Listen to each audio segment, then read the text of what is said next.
What's going on, guys? As it is apparent, we have not done an episode in a couple of weeks.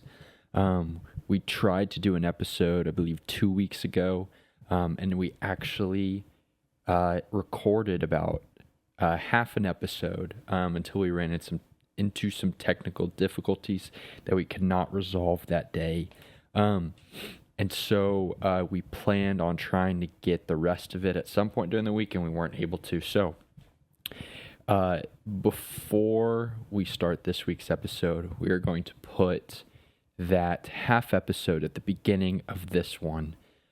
If you would like to hear us talk about Game 1 of the Western Conference Finals, we talked about college baseball, the final top 25, and we got through about halfway through the SEC final standings. And I'm sure much more. I can't remember all of what we talked about, but we're going to put that at the beginning of this week's episode. If you would like to skip, you're very welcome to. There should be a timestamp in the description if you would like to skip ahead and just start with this week's episode. But we recorded it, so we might as well post it as well. So with that being said, y'all enjoy the rest of the episode.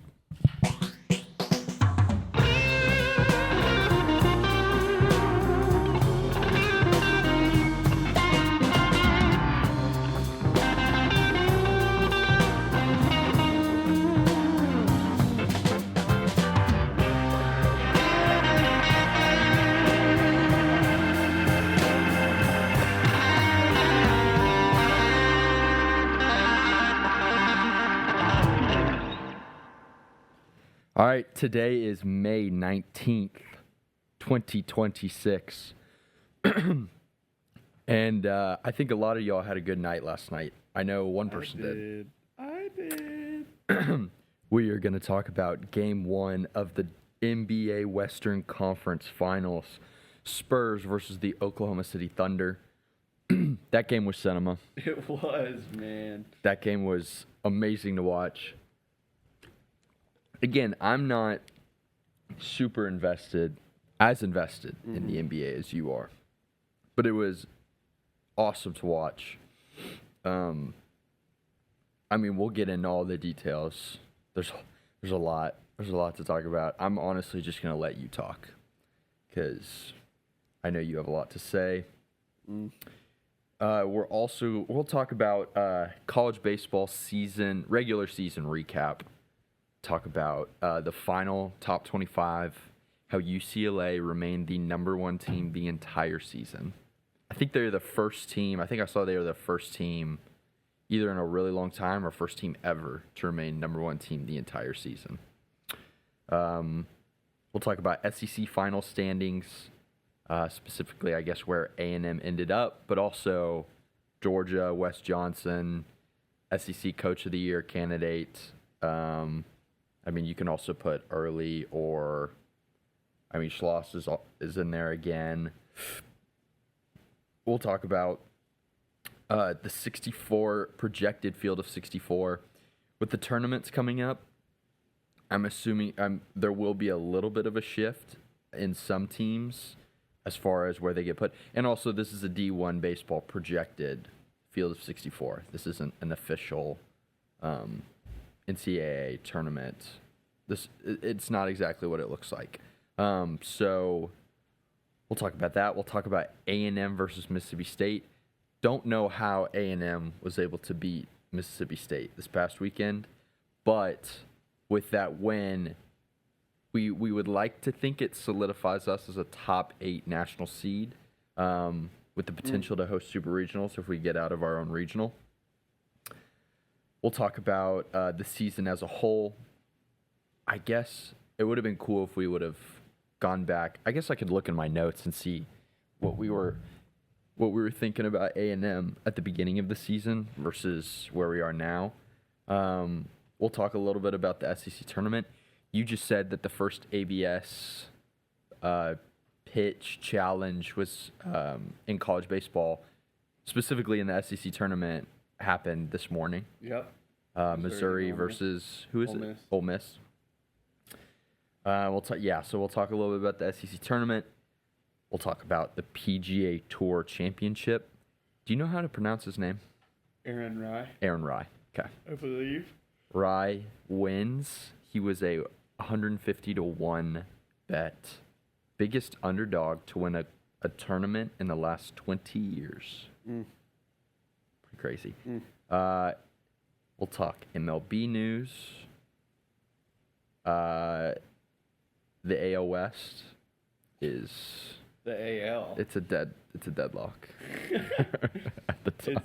I'll just say this stat real fast. The Astros have the second worst record in the entire American League, and they are only 4 games out of the playoffs.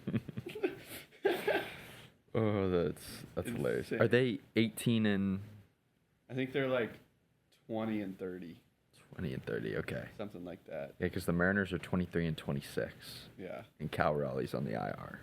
Oh, he is? Yeah, at least as of 5 days ago, he was. College football news. We'll talk about the Brendan Sorsby situation. He got his judge assigned yesterday. Okay. The judge is a 2-time Texas Tech graduate. Oh. Oh no. Yeah, I mean, I've just been seeing how much he's been. I mean, he's a gambling addict. He's placed thousands of bets, Including on his own team. I saw his defense was Yeah. like to improve team. It was To improve team morale. team morale. Yeah, he was like, I only bet on us to win, and yeah, we didn't win much. 'Cause it was 2022 Indiana. And also too, the case was like he places thousands of bets everywhere. It's not about the money. Like it's about Love of the game. love of the game. That's a gambling addict right there. Mark Matthews commits to Texas A&M, 5-star according to Rival Sports. I believe he's the number 3 overall player according to Rival Sports. The 2027 cycle for A&M is looking really, really good. I want to say Notre Dame is a big riser. I think they're up to number 3 in those rankings. Can't remember if USC is 2. I can't remember who's 2. And then we've got a list for y'all. Lists. We haven't done a list in a while. It's a bit creative. We're gonna go with top 5 commercial actors of all time, and this is the list that I made. You know my 1-1. I know your 1-1, yeah, and you have to I will. you have to spell it out. These guys are, when I think of, like, if I see this actor in a movie, immediately I'm like, oh, and I don't even know their name. I'm just like, that's the dude from that commercial franchise or whatever. So I have 5. 2 of them are like, I guess one's not really an actor, but it's just it came to my head when I was thinking of this. And then the last one I think is super niche, but I like if I heard this guy's voice, I would think, I'd be like, I know that guy. I know who. That's that dude. Yeah. So yeah, we've got a lot to cover. I think that'll be a good amount of sports for today. You got anything? I'm ready. Okay. With that being said, we've got some things to do today.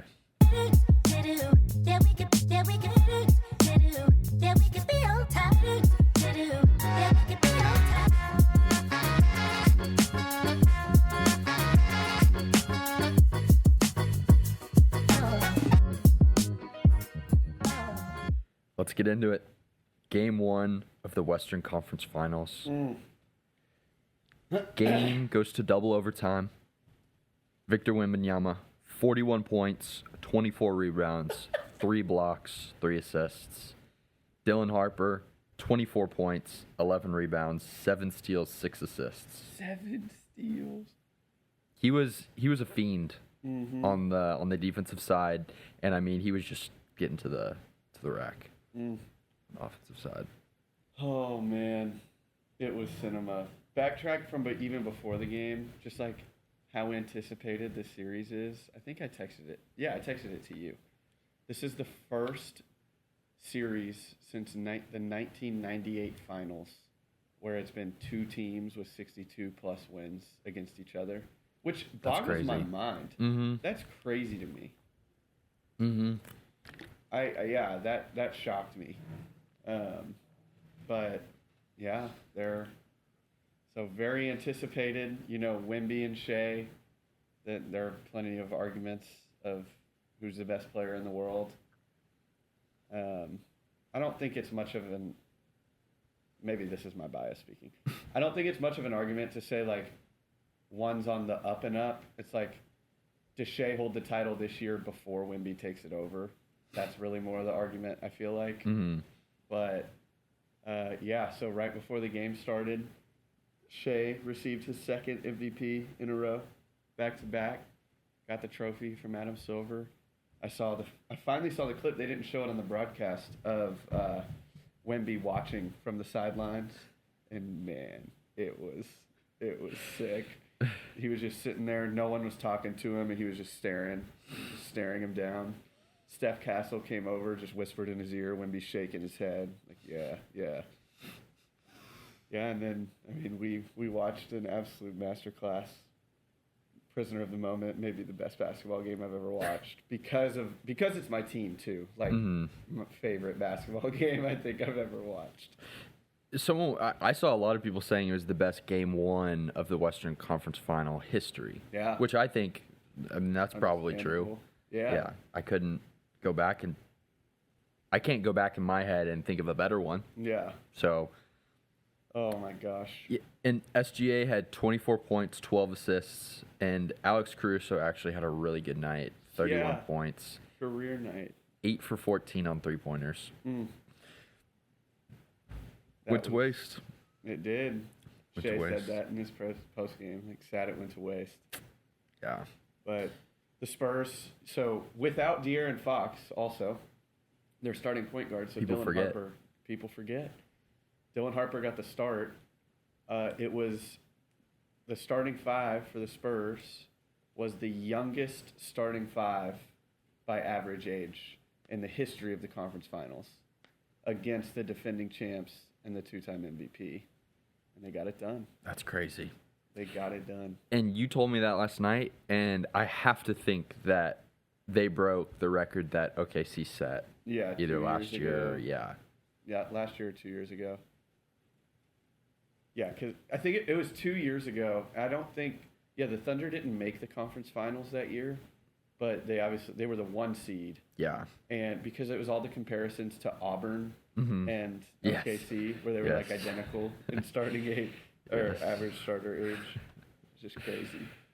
But it's so funny. Yeah, I mean, you already said the stats. Wemby, 41, 24, 3-3. Yeah. He broke Kareem Abdul-Jabbar's record as youngest player ever youngest player in playoff history to put up those numbers. Dylan Harper broke Magic Johnson's record as youngest player to put up the numbers he had in playoff history. So Kareem and Magic were surpassed last night by Dylan Harper and Victor Wembanyama. That's pretty good. It was, I mean, just like home cooking too in OKC. Yeah. Also, I was watching, obviously, I could barely sleep last night. I watched the full highlights. Mm-hmm. The broadcast doesn't factor in the crowd noise because you got to hear Tirico and Reggie Miller. Yeah. Bro, that crowd was so loud. You could see it on the highlights. Oh, I bet. It was loud. Yeah. Oh, my gosh. No, Hostile environment, without your starting point guard, no experience, youngest starting five in conference finals history, double overtime, got it done, man. And Wemby hitting that shot in OT to tie it up. Yeah. It was the exact, I'm not comparing the players, but it was the exact Curry shot against the Thunder in the conference finals. The original Mike Breen bang for Curry. Yeah. That was amazing, man. Yeah. It was, I mean, Dylan Harper was balling. I mean, there were a couple plays down the stretch at the very end where they just threw it up to Wemby and he just dunked it. I guess Wemby didn't have. He had, I think, he had 3 blocks. But that one on J Dub, there Yeah. at the end of double OT. Yeah. That was nice. that was cinema. Yeah, and SGA, I mean, he ended up with 24 points, but I want to say he had, it was like 4, 4, 6, and 8. So what is that? 8 plus, oh gosh, 4, 4, 6. 8 plus 6 is 14 plus 8 is 22. Okay, so he really didn't have that many points.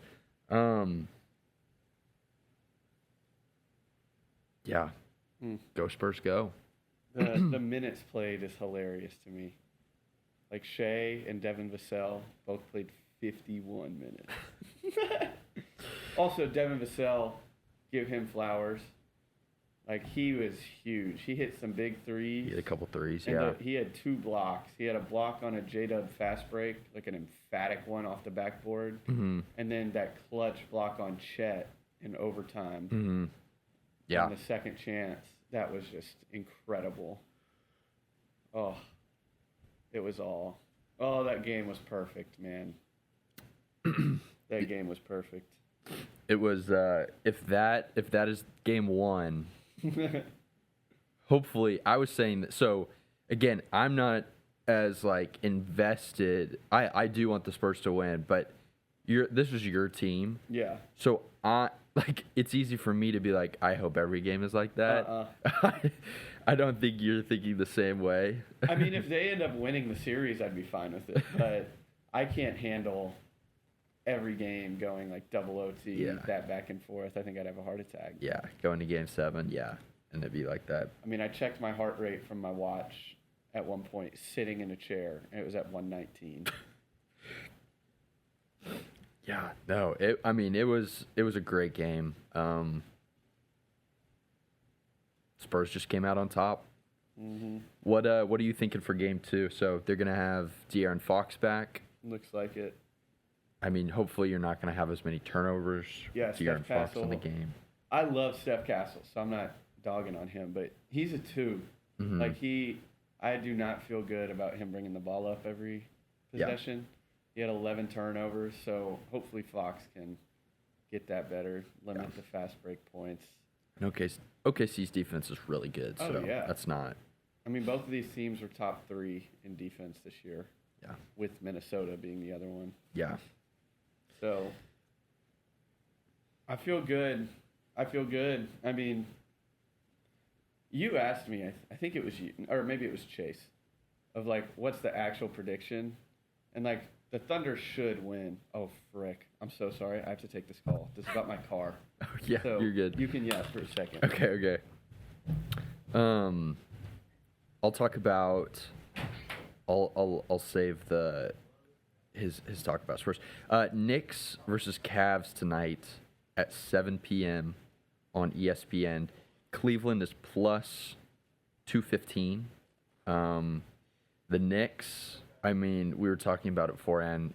If you've been on the internet, you've just seen how it's just a bunch of jokes pointed towards the Eastern Conference Finals, where it's like they're watching the Western Conference Final and just being like, all right, well, who's going to beat us in the finals?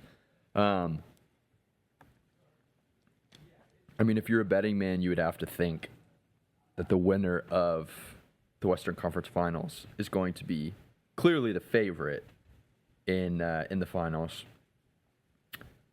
You know, I think I have the Knicks. Let me actually pull up this bracket. I believe I have the Knicks in the finals against the Spurs. So, I mean, I would be pretty impressed with myself if I got that right. I'm trying to think if it's in. It has to be it has to be in New York, game 1. So hopefully we get a good series between these two teams as well. Obviously not as highly anticipated as the Western Conference Finals, but Say the least. but I think I do have the Knicks. I'm checking right now. You do have the Knicks. No, Okay. you had the Pistons, I thought. Did I have the Pistons? Maybe you had the Knicks. Maybe I do have the Pistons. The tweets. Oh, I did have the Pistons. That's what I thought. I mean, I had the Celtics who lost round one. Blew a 3-1 lead. I did have the Cavs though. The, No. I had the Pistons over the Cavs. Uh-huh. And then I had the Knicks. So I got 3 out of 4. That's good. But I also have the Pistons going to the finals. So I love Twitter. I know we were talking about it earlier. I was just talking about it. Oh, Yeah. yeah. Cleveland and New York watching Game 1. So good.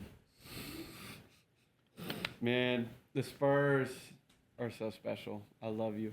I want to go back. To be honest, I don't want to yet. I want to wait until the season's done. But I mean, I could now. I remember we recorded, I think it was opening day, whatever they call it, of the NBA season, making predictions. Mm-hmm. And, I mean, I thought I was not getting hate, not from the pod, just like talking to friends and stuff, because I was like, I'm buying in on the Spurs. I think they could be the 4 or 5 seed and like win round 1, lose round 2. And they were like, it's so early. And I was like starting to believe people. And little did I know, I didn't give them enough credit. Like, that is amazing. Oh, Yeah. Lesson learned. Don't listen to other people. don't right? listen to other people. Or don't listen to yourself. Don't listen to the haters. Honestly, don't temper expectations. Just Yeah. like expect everything. Expect history night in, night out. Yeah. From your team. Exactly.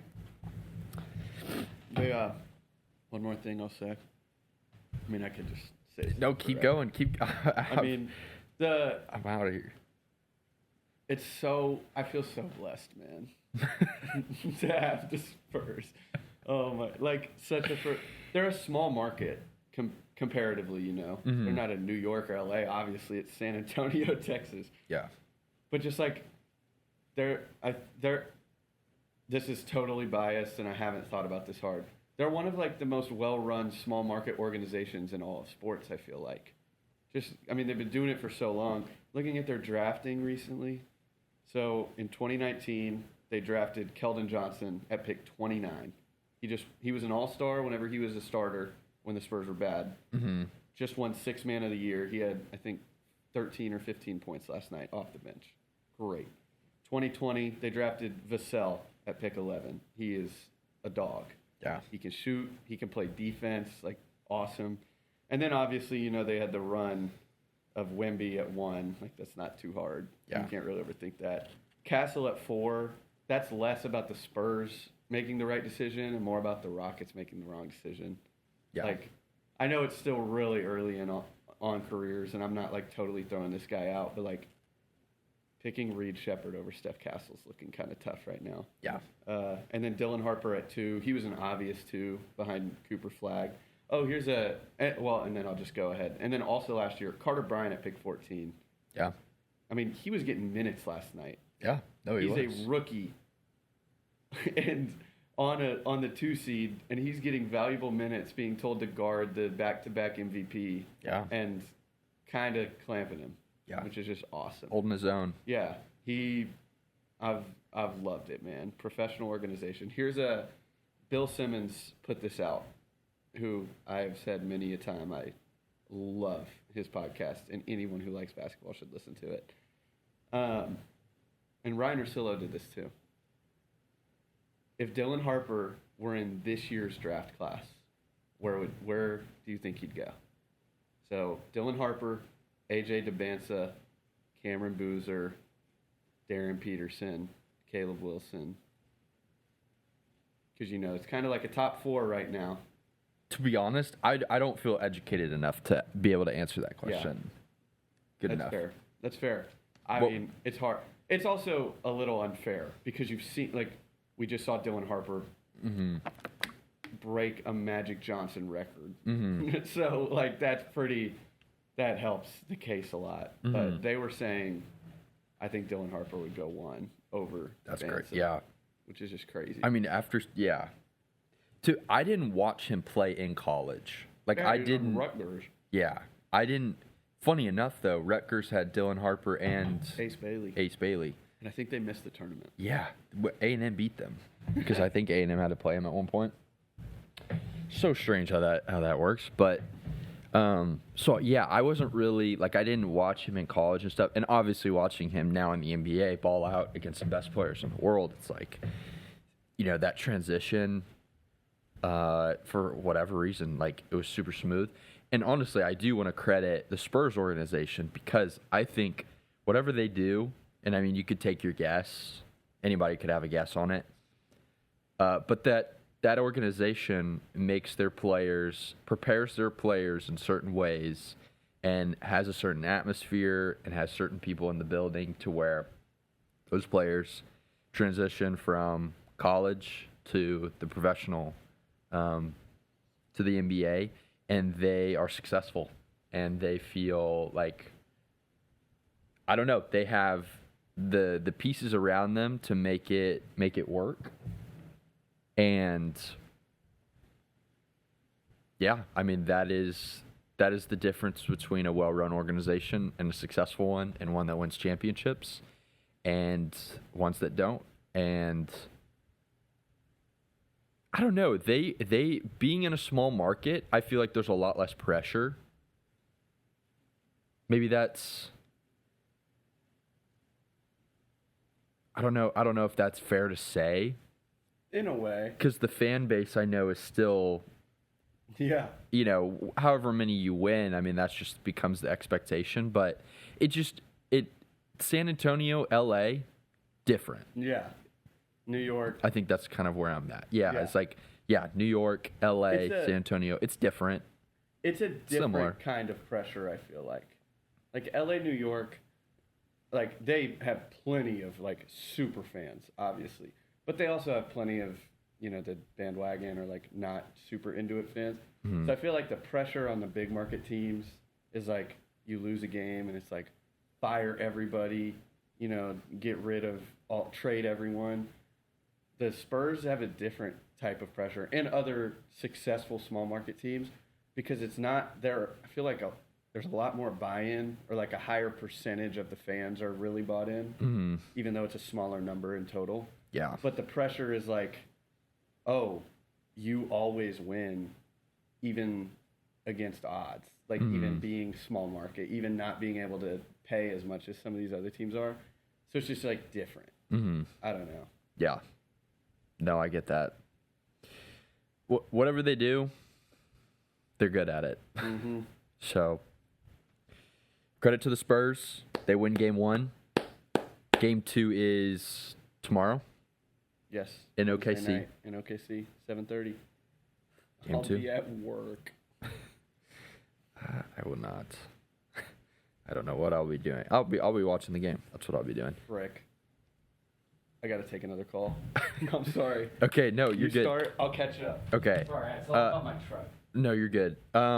Knicks, I already just talked about Knicks versus Cavs tonight, 7 p.m. on ESPN, Cleveland, plus 215 odds. That will be a game to watch. Obviously, I think the Knicks are going to take the series. That is my prediction on the Eastern Conference Finals. With that being said, I think we're going to move into college baseball season recap. Let's go with the top 25 rundown. I have it pulled up. Also, for some reason, the soundboard, so the drive that I used to record this podcast, it's giving me a countdown on how much space there is on it. The problem is I deleted a bunch of stuff on it to create space the other day, so I'm hoping that this is just showing up wrong. But if it suddenly cuts out and we have to edit it, that's what happened. But let's move on. Final top 25 rankings. This is presented by D1 Baseball. Coming in at number 1, they have been number 1 the entire season. They are the UCLA Bruins. I mean, they just have had a season, and to be honest, not to discredit anything that they've done, but they do play in the Big Ten. It's not the SEC. I was just gonna peek at their schedule to see who they played. They played Oregon a couple weeks ago. That was a big series. They took 2 out of 3. Okay, they lost game 1 to Washington. They won the second game 6-5, so very close game. And then game 3 was 6-1. So they close out the season on a series win. I don't think they lost a series. They swept USC. They swept everybody. They beat Tennessee. They beat A&M in February. They run-rolled us. Very impressive. They deserve to be number 1. They're 48-6, 28-2 in Big Ten play. That's insane. 28-2. They lost to Washington once, and they lost to Oregon. That is insane.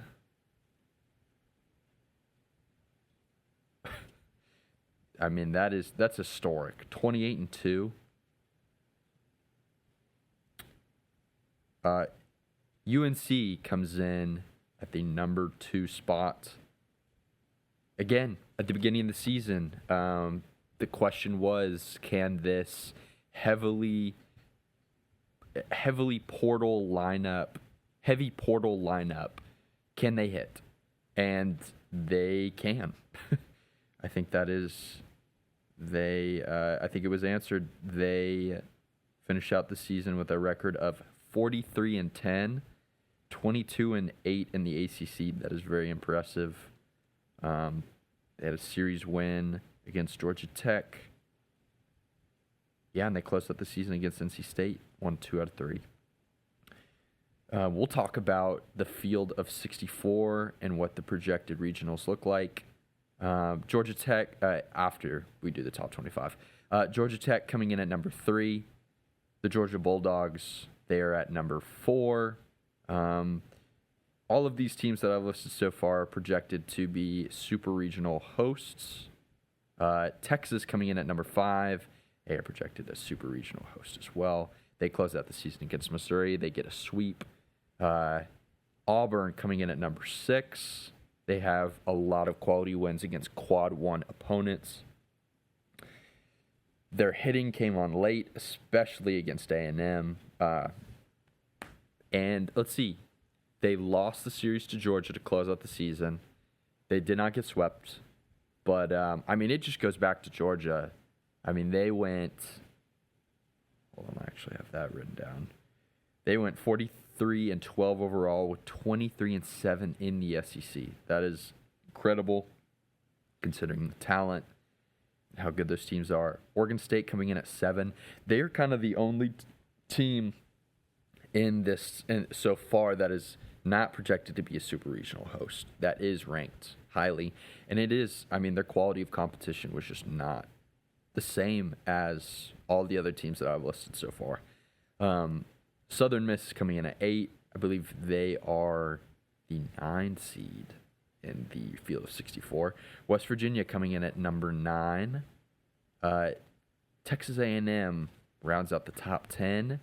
They are the last projected top 8 seed, so the number 8 seed.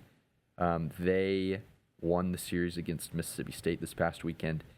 Incredible considering the circumstances where Aiden Sims, your best pitcher, is out. You've already had your... I mean, I think Freshcorn would have been our closer, but Stewart is a key piece in the bullpen, and then McCoy, another reliever slash weekday starter.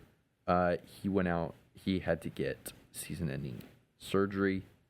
And then, yeah, so Sims is out. So already the pitching staff thin. They somehow find a way to beat Mississippi State. Crazy series. We'll go into it later. But, I mean, so many home runs, a lot of walks. I really don't know how A&M was able to pull out that series. The Game 3, the rubber match, every single game had 4 or 5 lead changes. incredible series. Great for A&M to pull that out because if they don't, they probably don't get a national seed or a top 8 seed. Florida State coming in at number 11. They finish off a really good season. I forget who they played. I'm checking. They round out the season against Miami. They took the series. They won 2 out of 3 games. Great season for Florida State. Really tough that I believe it's Dan Bailey went out with that injury halfway through the season. Arkansas, they find a way to beat Kentucky, who I believe Kentucky is projected to be into the field of 64. They're sneaking in. But Arkansas, they round out the season ranked 12 in the D1 Baseball Top 25. They will be hosting a regional, I believe. And then Kansas coming in at 13. They had a season to remember. I think they potentially host. I think they sneak in at the 15th seed, if I'm not mistaken. With Oregon, who's our next team, number 14, I believe being the last team to be projected to host. But Kansas, I mean, my Kansas baseball fans, you got a season to remember. To be honest, there may not have been many Kansas baseball fans until this season, if any. Just because it's probably hard to root for a team that's never really done anything up until this point. So if you have been a Kansas baseball fan, I'm glad that you're getting your flowers this year. You will be most likely hosting regional, so you'll get to go see your team play in the NCAA tournament in person. Hopefully they make it out of the regional, so it's not just a disappointing end to the season, but congratulations to the Kansas Jayhawks for an incredible season, ranked inside the top 15, or finish out the season inside the top 15. Rock chalk, baby. And then I said Oregon coming in at number 14. They, I believe are the last projected team to be hosting a regional. Now, here's the thing that it is a huge difference between these D1 Baseball Top 25 rankings and the national seeding picture. Alabama finishes the season ranked number 15 in the D1 Baseball Top 25.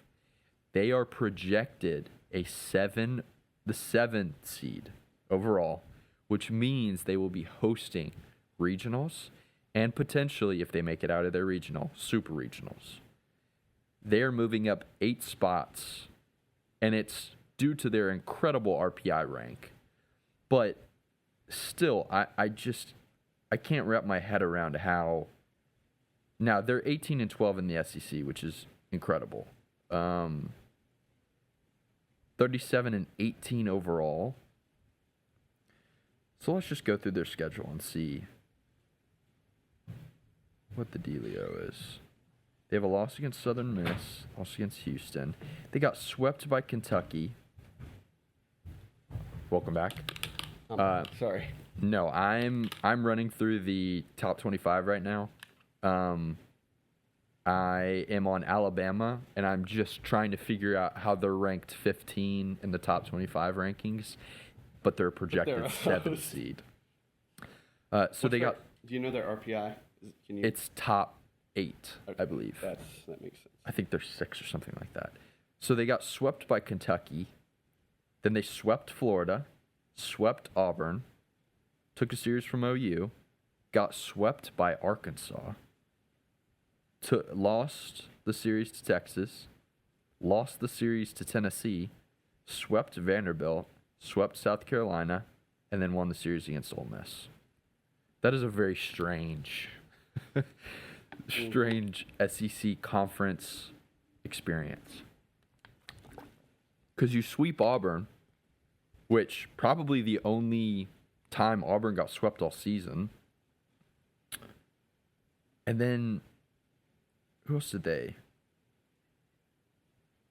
They took the series from OU, which is a good series win, but you get swept by Arkansas, who had an up and down season as well. You lost the series to Texas, but that's understandable because it was on the road. You lost the series to Tennessee, which Tennessee, just a middle of the pack, solid SEC school who will make it into the tournament, and a host team will be really frustrated that they get the draw with Tennessee in their regional. You sweep Vanderbilt, sweep South Carolina, and you win against Ole Miss. So, and you got swept by Kentucky, who's going to sneak into the tournament. That might be disrespectful to say they sneak into the tournament. They're going to get into the tournament. But I guess that gets you a top 8 seed. I really don't know. Good for Alabama, I guess. Where were we? Okay. So yeah, Alabama projected 7 seed, ranked 15. Mississippi State, they finish out the season ranked 16 in the D1 Baseball Top 25. Really I want to say a good season. Good first regular season for Brian O'Connor. I know they were preseason ranked within the top 5. I believe they were 3 or maybe 2. But I mean, they're going to be a host in the field of or in the tournament, most like, or pretty much guaranteed. I know the expectations are really high with Mississippi State, but you're in the tournament. I think you got a good ball club. You can make some noise. You know, anything can happen. What'd you think? What'd you think about Mississippi State's season? I mean, I feel like they did great. They had that one rough spot where they got swept 2 straight series, SEC series. Yes, by Georgia and by Tennessee. Which is like, Georgia is Georgia. Tennessee is frisky. Mm-hmm. But outside of that stretch, which isn't too out of the ordinary in SEC play, I feel like they did great considering first year under a new head coach, even though O'Connor's been doing it forever. Yeah. Very surprising just that I don't want to say fell apart, but that they lost to A&M. Yeah. I mean, that was a big shocker. Yeah. Considering the injuries A&M was dealing with. So that was bad for them, but I mean, you might have said this, I may have missed it. They're still regional hosts though, right? Yeah. So host a regional in year 1 with the new coach. You got to feel pretty good about it, I feel like. Yeah. Now that I'm looking at their schedule, I think as a fan, you're looking at it and you're saying you dominated the teams that you should have, but then you couldn't take a series from a team from like a tier 1 SEC from just the top, because you lost the series to Texas, you lost the series to Auburn, you lost the series to A&M, and then you lost the series to Arkansas. And the teams that you swept everybody else. You swept Vanderbilt, you swept Ole Miss, you swept South Carolina, you swept LSU. And let's see. They played Ole Miss 4 times, and they won all 4. But yeah, so you're gonna host. I think you're gonna be fine. I think Mississippi State should be okay with their season. Yeah. New head coach. You made it in the tournament. You're gonna be hosting a regional. I think you'll be okay. Mm-hmm. Kind of similar. No, it's not. I just want to take a second, even though the season's not done still, we can do this more later. Give Tennessee some flowers. I was surprised with how with their season. Yeah. Especially how they started. Different scenarios, but feel like they were in a similar spot to the 24-25 A&M team. Mm-hmm. And it looked really bad at the start. Josh Elander was getting a lot of hate, which you can expect for how bad they were at the beginning of the season. But they really got it together. I know they're not a host, but you're a 2 seed who's fared well in the best conference in the sport by a mile. So respect Josh Elander in Tennessee for getting it back on track as quickly as they did. Yeah. They're not a team you want in your regional as a 2 seed. No. Not at all. I mean, they have series wins against Oklahoma. They have a series wins against Texas, against Alabama. against Mississippi State. They swept Mississippi State. I mean, you do not want to see this team. And, I mean, they had that close series against Georgia at the beginning of the season. So you do not want to see Tennessee in your regional. Mm-hmm. That is for sure. Ole Miss coming in at 17, or they finish out the season at 17. Solid. I mean, good season. They're going to be in the tournament. 15-15 in SEC play. I think Ole Miss, you got to be happy.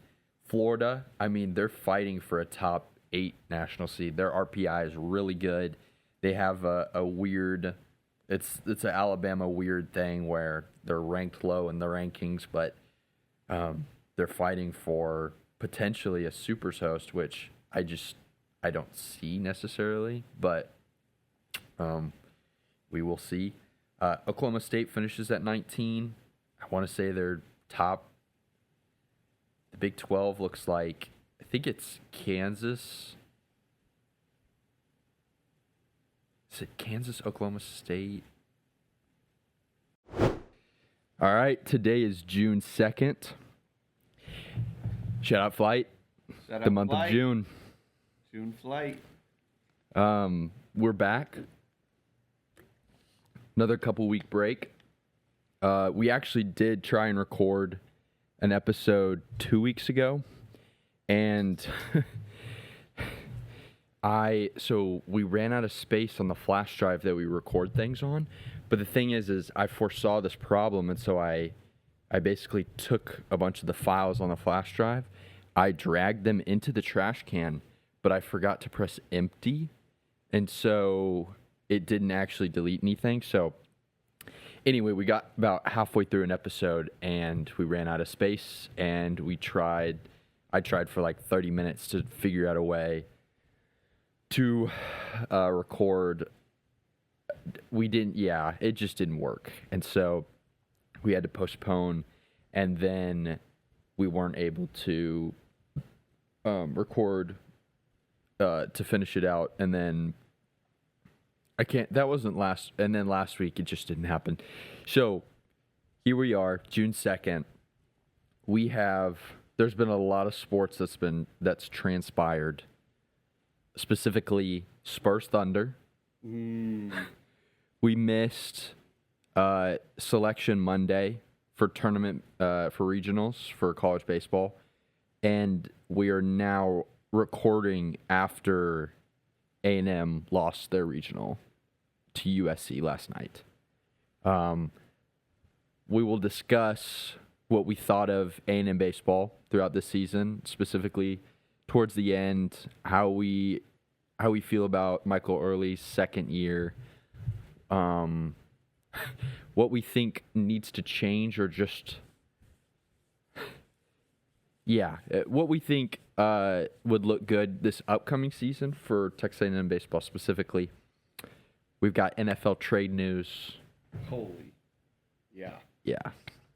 We've got movie reviews. We've got a list. We haven't done a list in a while. We were actually going to do this list when y'all listen. So I think, I don't know if I've already said this. We're going to put that half episode at the beginning of this episode. And you will have the option to skip to today's episode, this week's episode, if you don't want to listen to that. But I guess... Does the last one just cut off like mid-sentence? It actually might. I actually haven't listened to it. I guess I'll have already explained that, though, at the beginning, because y'all would be... Anyway. But the list is top 5 specifically commercial actors of all time.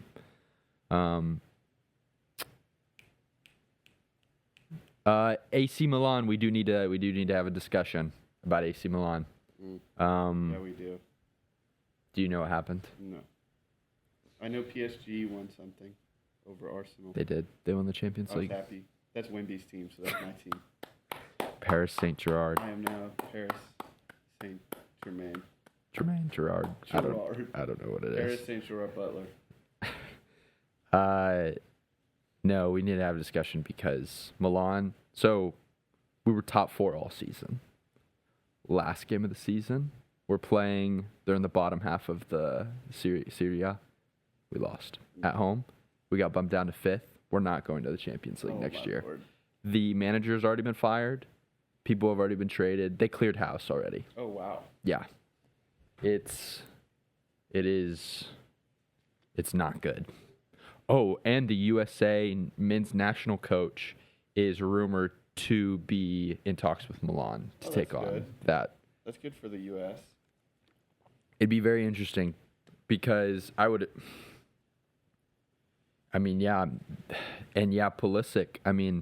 they might trade him, which that would. What would you do? That's the thing. I haven't thought about it. Are you a Pulisic fan or are you I think I'm a Pulisic fan. Yeah, that's fair. I think I am. So I don't, and I think it would really depend on which team he goes to. Mm-hmm. But PSG, come home. if he went to PSG, that'd be sick. I love PSG. I've been a day one fan. They have Mbappe, Yes, right? you have. Don't they? Still have Mbappe? No, I think Mbappe's at Real Madrid. Real. Mbappe, yeah, I don't know who PSG has. I think they have a lot of really, really good players, but obviously if they won the Champions League. Trying to think of, there's definitely, Texas A&M's recruiting class is still, we just got to commit a couple minutes ago, still kicking, still number 1 in the country. But yeah, I think we're going to spend a good amount of time talking about regionals. I've watched a lot of the games. Shout out Squeeze Play. They've done a great job being able to cover all of the games. And you just get to see the highlights pretty much. It's pretty much just NFL Red Zone, but for college baseball postseason. So it's been very exciting. We'll talk a long time probably about Spurs versus Thunder, and we'll talk about the finals coming up. Yeah, I know you have a lot to say on that. Can't believe this. And then, we got a few movie reviews, and then a list. Let's do it. Cool. All right, with that being said, we got some things to do today.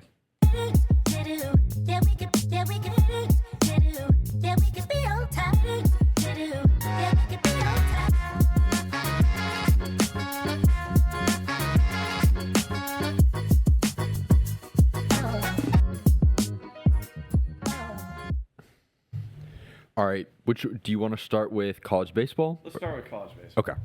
I want to end more happily. Okay. So we cut off, we were talking about how the SEC finished. That was where it cut off. I'm pretty sure we were talking about Auburn and their projected seeding line. So let's take it back a little bit to seeding and how all that all went down. So UCLA got 1 seed, Georgia Tech got the 2 seed, Georgia got the 3 seed, 4 seed was UNC? No. 4 seed was Auburn. 4 seed was Auburn. That is correct. 5 was UNC. 5 was 6 UNC. was Texas. 7 Alabama. 8 Florida. 9 Southern Miss. 10 Florida State. 11 Oregon. 12 A&M. 13. Is that Nebraska? Maybe. I think Nebraska was 13. 14 was Kansas is 15, West Virginia is 16, Yeah. so 14 is Mississippi State. Yep. So the big conversation was Mississippi State hosted over Arkansas. Mm-hmm. A&M got dropped from, they lost 8 to 12. And then they got put in a regional with USC, who has an RPI of 9, and Texas State and Lamar, all above 100 RPI rank. Lamar was in the 90s. Texas State was in the 60s, something like that. Sunbelt got 5 teams into the tournament. Kentucky got in on the bubble. People were a little... Yeah, that was a whole discussion. And it looked like that was the right call. Yeah. In hindsight, yes. Definitely. Trying to think of any other seeding things that were... I was surprised at UNC dropping down to 5, going from 2 to 5. Yeah, Auburn getting the 4 seed, that was definitely a surprise because they were in D1 baseballs. It was like they were 7, and they went all the way up to 4. But funny enough, so right, let's just keep talking about Auburn. Auburn has their ace on the mound for game 1 of their regional. Now, again, for people who are not super familiar with college baseball, they do regionals. So you have 16 teams, right? You have your top 16 teams, top 16 seeds, and then the rest of the field is put into basically bubbles of 4 teams. And those are a regional. And it's double elimination play, and if you lose, you go into the loser's bracket. And in the regional final, you have to beat the team who is undefeated. You have to beat them twice in order to move on. So Auburn is in their regional. They play Milwaukee, who's the 4 seed in their regional. The first game, big discussion is do you pitch off, which means do you not pitch your starter and save him for a game later in the regional, or do you go with your starter and you make sure you get that first game? Auburn decides, no, we're going to pitch our starter, our guy. He gives up a 5 spot in the first to 24 and 30 something Milwaukee, a 4 seed. 2 and 35. Yeah, crazy. And they only made it into the tournament as an auto bid because they won the Horizon Conference. So Milwaukee puts up a 5 spot on Auburn's ace, which keep in mind, this is, he had been fantastic all season. And then they put up 11 runs and end up winning the game 1. So Auburn is now in the loser's bracket in their own regional. Now, they battle back. They find ways to win. They had a shootout with NC State in order to go back to the regional final. It was 17-13. They beat, I think it was UCF also, I think was in that regional. But yeah, Auburn gets back to the regional final. They beat Milwaukee twice, and they end up winning and going to the Supers. But that's only just getting started with all of the chaos that happened during regionals. You want to talk about? Did you watch the UCLA? Did you watch Georgia Tech? Not the last UCLA game, second to last. The comeback. They were down 5-2 going into the ninth. Yeah. That was crazy. Insane. Yeah. So UCLA, number 1 overall seed. Wire to wire, number 1 team in the country. They'd never not been the number 1 team in the country the entire season. And they get in their regional, number 1 overall seed, obviously. And first game they lose to the 4 seed, St. Mary's, so just like Auburn. The second game against Virginia Tech, it's an elimination game. They are losing 5-3 going into the top of the 9th. Bottom of the 9th. They are losing by 2. They hit back-to-back home runs in the 9th and then score on a walk-off hit to make it back. To go play St. Mary's in another elimination game. And they lose on a walk-off hit to the outfield, to the 4 seed, beat them twice.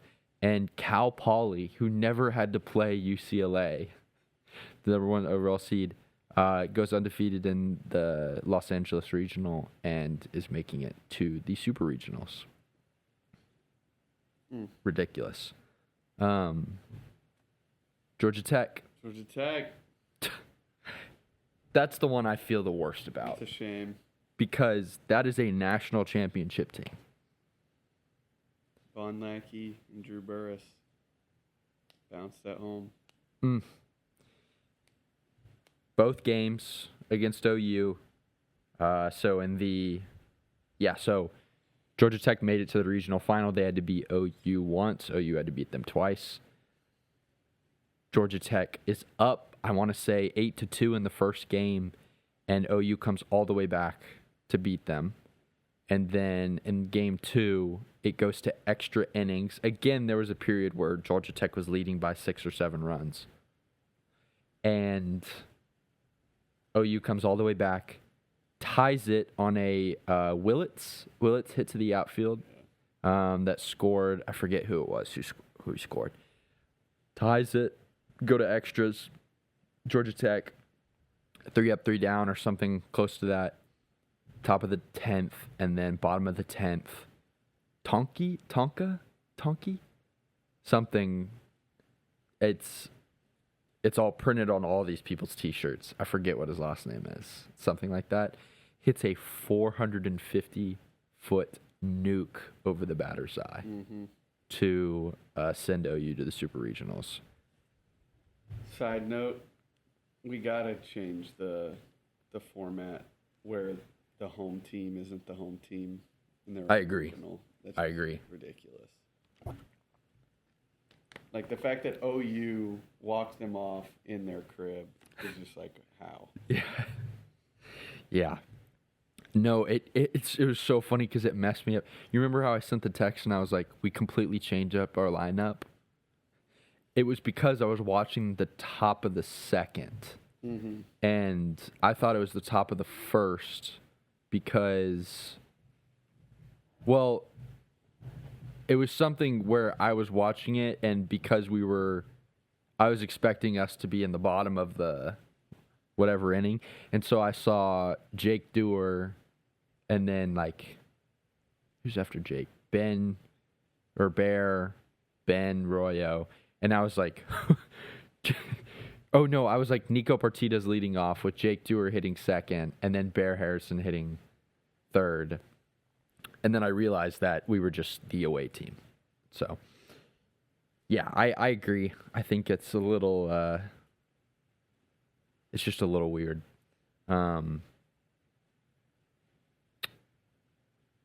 Let's see, Georgia Tech.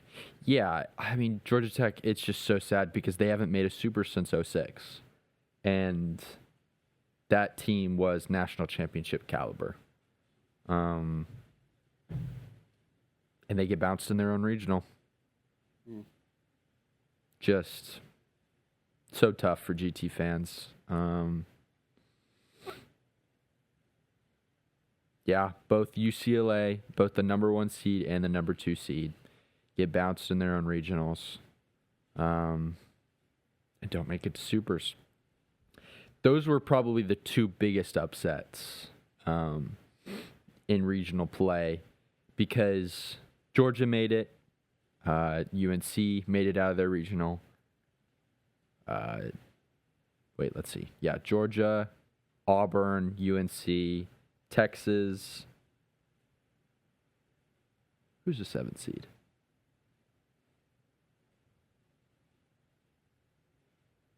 Florida was 8.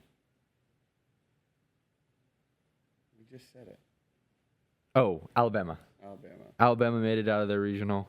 Florida did not. Troy. Who's ready for this super?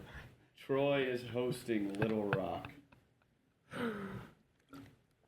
Who would have thought the Troy Trojans would be hosting the Little Rock? I don't even know what their mascot is. But, man, yeah, Troy, I mean, they whooped Florida in both of their games that they played against them in the regional final. Florida's pitching. Liam Peterson he has not been great in the postseason. He was not great against Troy. And I mean, if you watch, so Florida played Miami in their regional, and they beat them. I turned it off when it was 22-10. But but there was a moment Florida hit 5 home runs in an inning. So they hit a home run. I think it was like maybe a strikeout, maybe a flyout or ground out, and then home run, back-to-back-to-back home runs. And Blake Sear was rounding the bases, yelling, screaming at the pitcher, saying, "Go pick that up." I felt bad for the Miami pitcher, but yeah, I mean, this one kid gave up 4 home runs, and then they pulled him, and another guy gave up a home run. So, I mean, this is regional play. It was day 1 and day 2 were so fun to watch on Squeeze Play because you had Southern Miss in a shootout against Virginia. I mean, those games were cinema. You had UCLA on the ropes. Georgia Tech wasn't until later, but you had Auburn losing to Milwaukee with their ace on the mound. There are a bunch of other close games that I can't. I mean, Kentucky, West Virginia, all of those games were really close. I mean, I'm forgetting a lot, but yeah, all of those games. I mean, Anthony Pack Jr. had 3 home runs against Holy Cross. Yeah. I mean, regionals were great this year. Cinema. Absolute cinema. Most of them. Yeah, let's talk about it. Let's talk about it. So first off, let's just talk about specifically the regional. What are your thoughts? I mean, showed some grit in game 1, down 5-0 against Lamar and going to the 5th. Come back and won. That was good. Texas State got to USC early, which looked like helped us a ton because they were saving their ace, Big Ten Pitcher of the Year for us in that second game. Yeah. BTA against Texas State, 17-2 final. That was good. Then USC BTA on Texas State to advance to the regional final. A&M needs to win 1 of 3.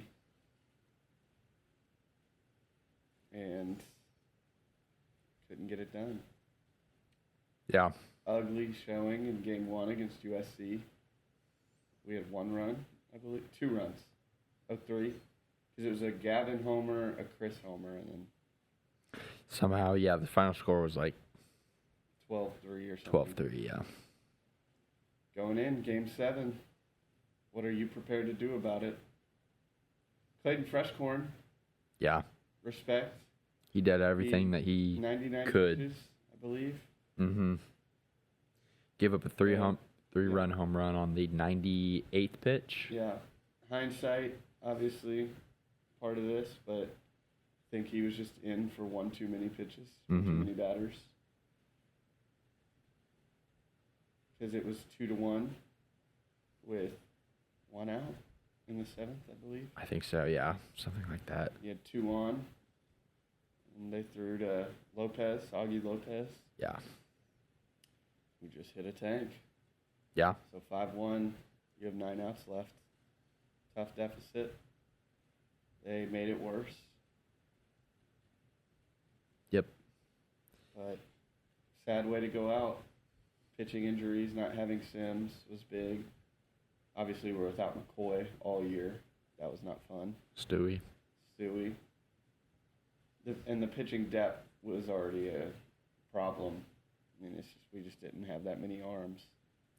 It was the inconsistency. Yeah. The inconsistency of the season. And that almost makes it better as a fan because it's not like it's not like UCLA. Play well all season and then you just crap the bed. So from a fan's perspective, you're you were in the tunnel and you were seeing the train was coming down the tracks, and although you were tied in a chair on the tracks, like you had plenty of time to prepare before that train hit you. Yeah, this was Series 1 against OU, the pitching was, you could see that we gave up a lot of hits. And the pitching depth, so here are the pitchers that when you put out on the mound, you trusted. Gavin Lyons, Clayton Freshcorn, Aiden Sims. End of list. End of list. Because Ethan Darden had his moments, but overall, pretty up and down. Sadeo was just not the Sadeo. I'll add Weston Moss to that list. I did feel like he had his, but really, I like Weston Moss. He kept it manageable. It wasn't like, I felt like all of his outings were, he would at least go a certain amount of innings. He would maybe give up 4 or 5 runs, but it wasn't like Shane. Shane was not. He had probably the highest ERA out of those 3.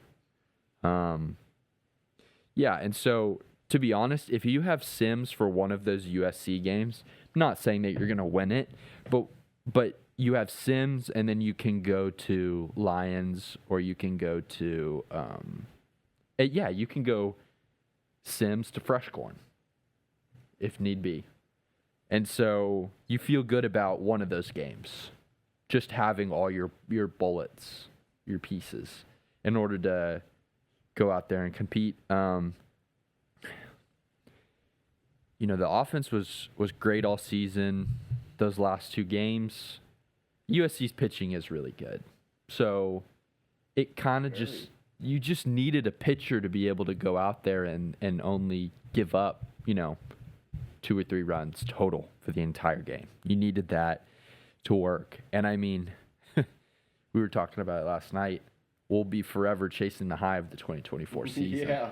But legitimately, that team was able to win in so many different ways. Mm-hmm. And that offense was the best A&M offense we've ever seen.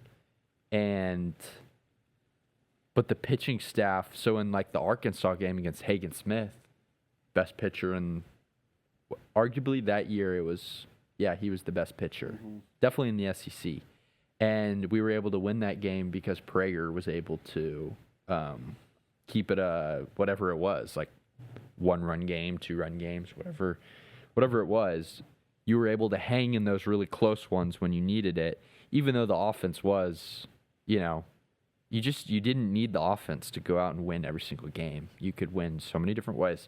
And with this team, it was just the pitching staff wasn't able to do that. And I mean, I've talked about it, my thoughts on it. I just hated the body language of the pitchers all season. It was just like they were trying to not make mistakes, but when you try to not do something, you're thinking about it. Mm-hmm. And it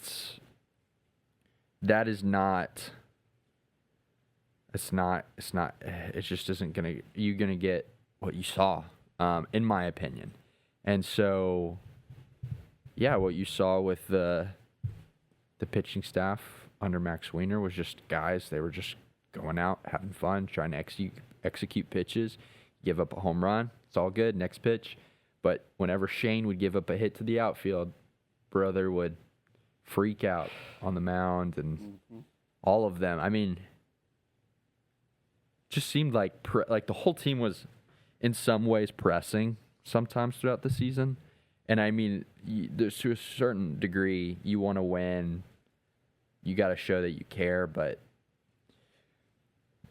doesn't really matter how much you care. That's in the preparation phase, but when you're in the game, you just gotta trust your preparation and let it rip, and not tense up and try too hard and all that stuff. So that's my thoughts on. What about your thoughts for the entire season? Oh, man. That's so hard to say. Up and down. Mm-hmm. I mean, plenty of bright spots. we talked about this a little bit, but and this sucks because it's so drawn out, but you just got to see if it's building to something. Right. Like this season was a huge step from year one under Early, but can they build on it? Not saying they can't. It's hard considering you're losing so many guys this season. So that is a tall ask. But overall, I mean, you were a regional host. You didn't get out of your regional, which is obviously disappointing. But the matchup, it wasn't like losing to Little Rock. Yeah. You're losing to the number 9 RPI team in the country. Right. That was just an unfortunate seed line to get. Yep. But the injuries played a part. But I like what I saw. I did too. Year. I mean, I think the addition of Cliff Pennington was huge. 100%. You saw that for sure. 100%. In base running, in infield defense. Remember how bad that defense was Yeah, last year? I do. Yes, I do. So I think Cliff Pennington was a huge plus. I think Jason Kelly, gone. Let's have a discussion. He's got to be gone. Yeah. And I really don't think this is just being emotional, like we lost, just fire somebody. Yeah. Like, there's been 2 years. I mean, he came over from Washington, and the numbers at Washington weren't spectacular. Mm-hmm. Came over, you saw regression from the pitchers that we maintained, like Prager. And then you didn't really see any guys build. You saw, I mean, a lot of these guys, Weston Moss was a Schloss guy. Mm-hmm. Schloss and Max Wiener guy. Same with Sadeo. Sims committed to them and stuck with it. Just feel like you saw, and I know Moss took on a different role going from that long reliever, like Ashenbeck type, to starter, but you saw Moss regression, you saw Sadeo regression. The only real positive, the only true JK guy that was a big positive was Clayton Freshcorn. I didn't realize that he committed. He committed after Early took over and hired Kelly. Mm. Outside of that, I mean, and that's not to say everyone else was awful. Like, Darden was up and down, but, like, you got to see better. Yeah. Out of arguably your number 2 guy. I mean, Lyons, I guess, was that guy, and Lyons was good. He had his moments, but he was good. Lyons was good. Know. But just the produce soft contact philosophy just pisses me off. Mm-hmm. And you talked about body language. Just and maybe we're just spoiled because we were going through that 2024 pitching staff, and it was just unbelievable. Yeah. Where there were just so many names that you trusted in so many moments. Yeah. But, I mean, the fact that, let's say on a Friday, Shane doesn't do well, which is already not good because he was so good initially, early in his career. Like, who do you go to Lyons or Freshcorn? I mean, who else in the bullpen do you have to go to right. the rest of the weekend? Right. I mean, Lyons was still up and down at times. I mean, now we're talking about Juan Vargas and Cooper Hunter Powell Vincent. and Hunter Vincent. Yeah. I don't know. I just haven't seen enough. I think 2 years of the same story. Considering his whole body of work too, of being like Washington, the team ERA his last year at Washington was like 6. It was like 5.84 or something. Mm-hmm. So, I do think. I mean, it's not like I've read anything that leads me to believe this, or it's not like I have any intel. I'd be surprised if he's still around. Yeah. Yeah. No, and I like to second that. I think Jason Kelly knows his stuff. I think he is able to dive into. I'm sure if he was able to, like, he could tell you all of the things that you would want to know. If you're a pitcher, what you would want to or need to know. But it's kind of the way in which you communicate these things, how you handle mound visits, how you handle the verbiage, like, and how you get your pitcher, like what mental space you want your pitchers in while you're on the mound.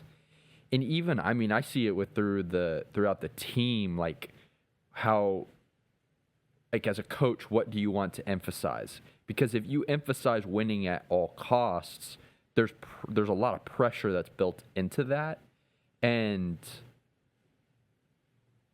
I think it's very interesting because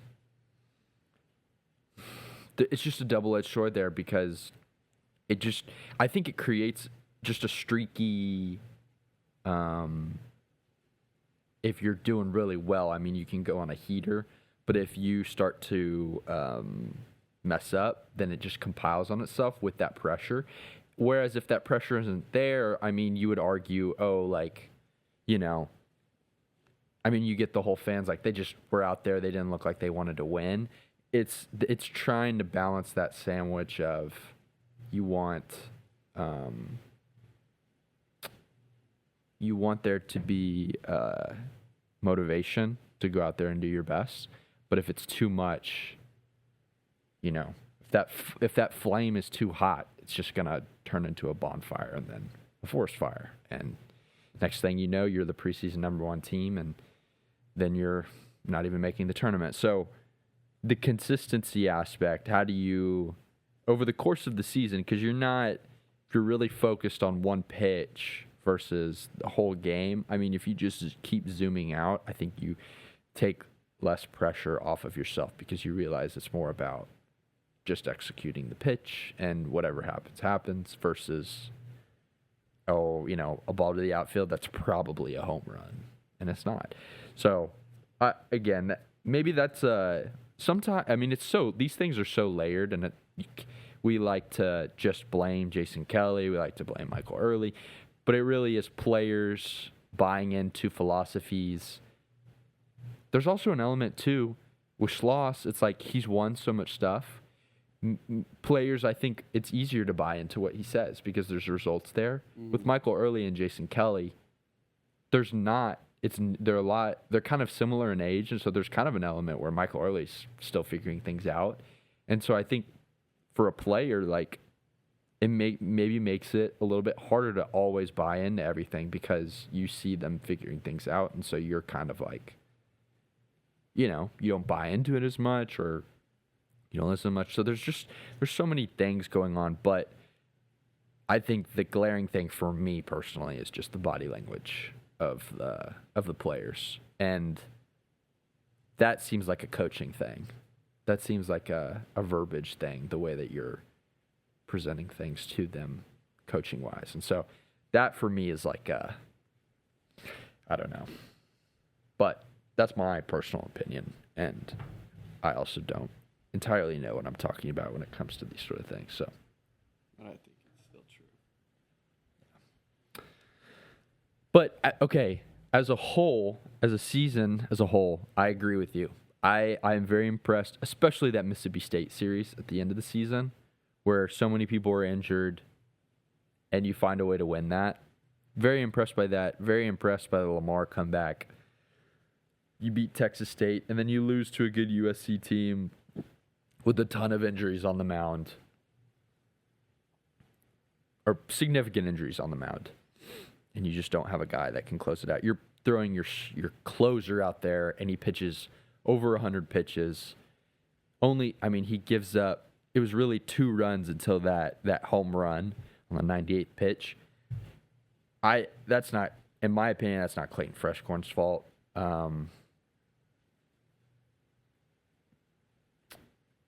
I am definitely impressed with the bounce back season. Like I said, I think those things are some things that they should look into in the off season. If they keep JK,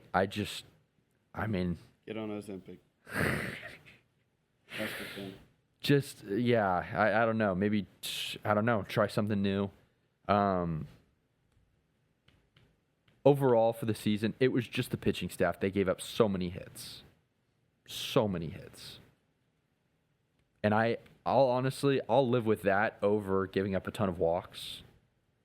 But if you're looking to get better, that would be the area in which you could get better.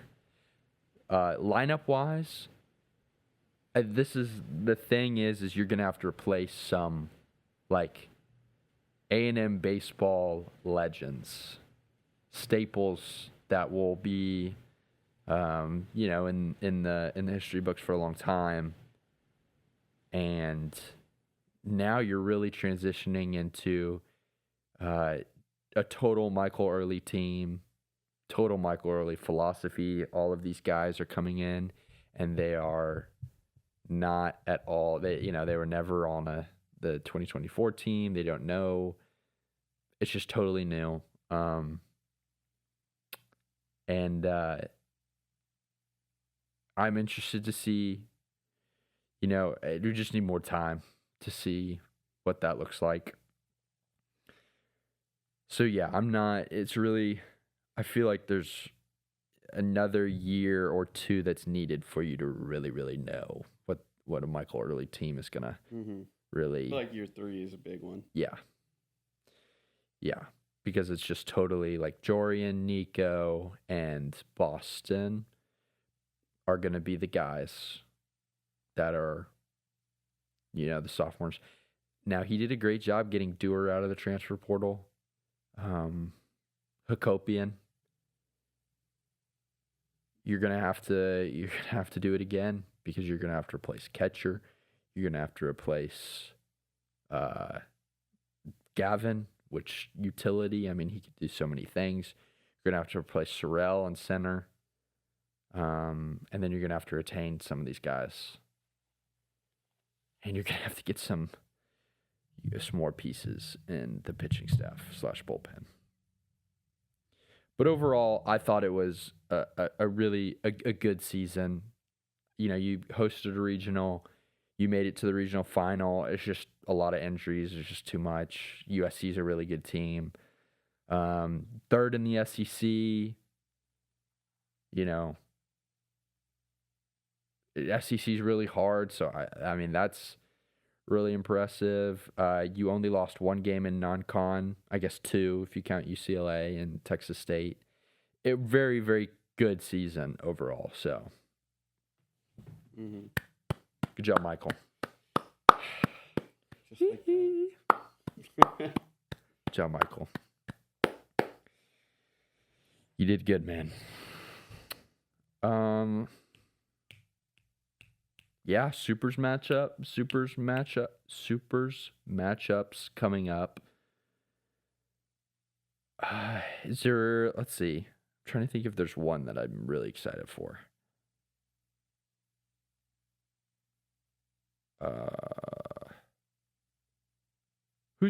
Texas and Oregon. Georgia, is it Georgia, Mississippi State? Yes, that's going to be cinema. Whoa. That'll be cinema. Troy versus Little Rock. I'm going to be locked into that. I am too. Because one of those teams is going to Omaha. I think it's Troy, man. Yeah, I think it is too. Which would have been... Here's what we'll do. Last thing that we'll do. So I have 4 teams in from my predictions in Supers. So my preseason Omaha 8... 4 teams are out. Those 4 teams are Georgia Tech, UC Irvine, Louisville, and what was the last one? Hold on. Let's see. My 4 teams that are in are Alabama. I don't think I picked Georgia. Hold on. Give me a second.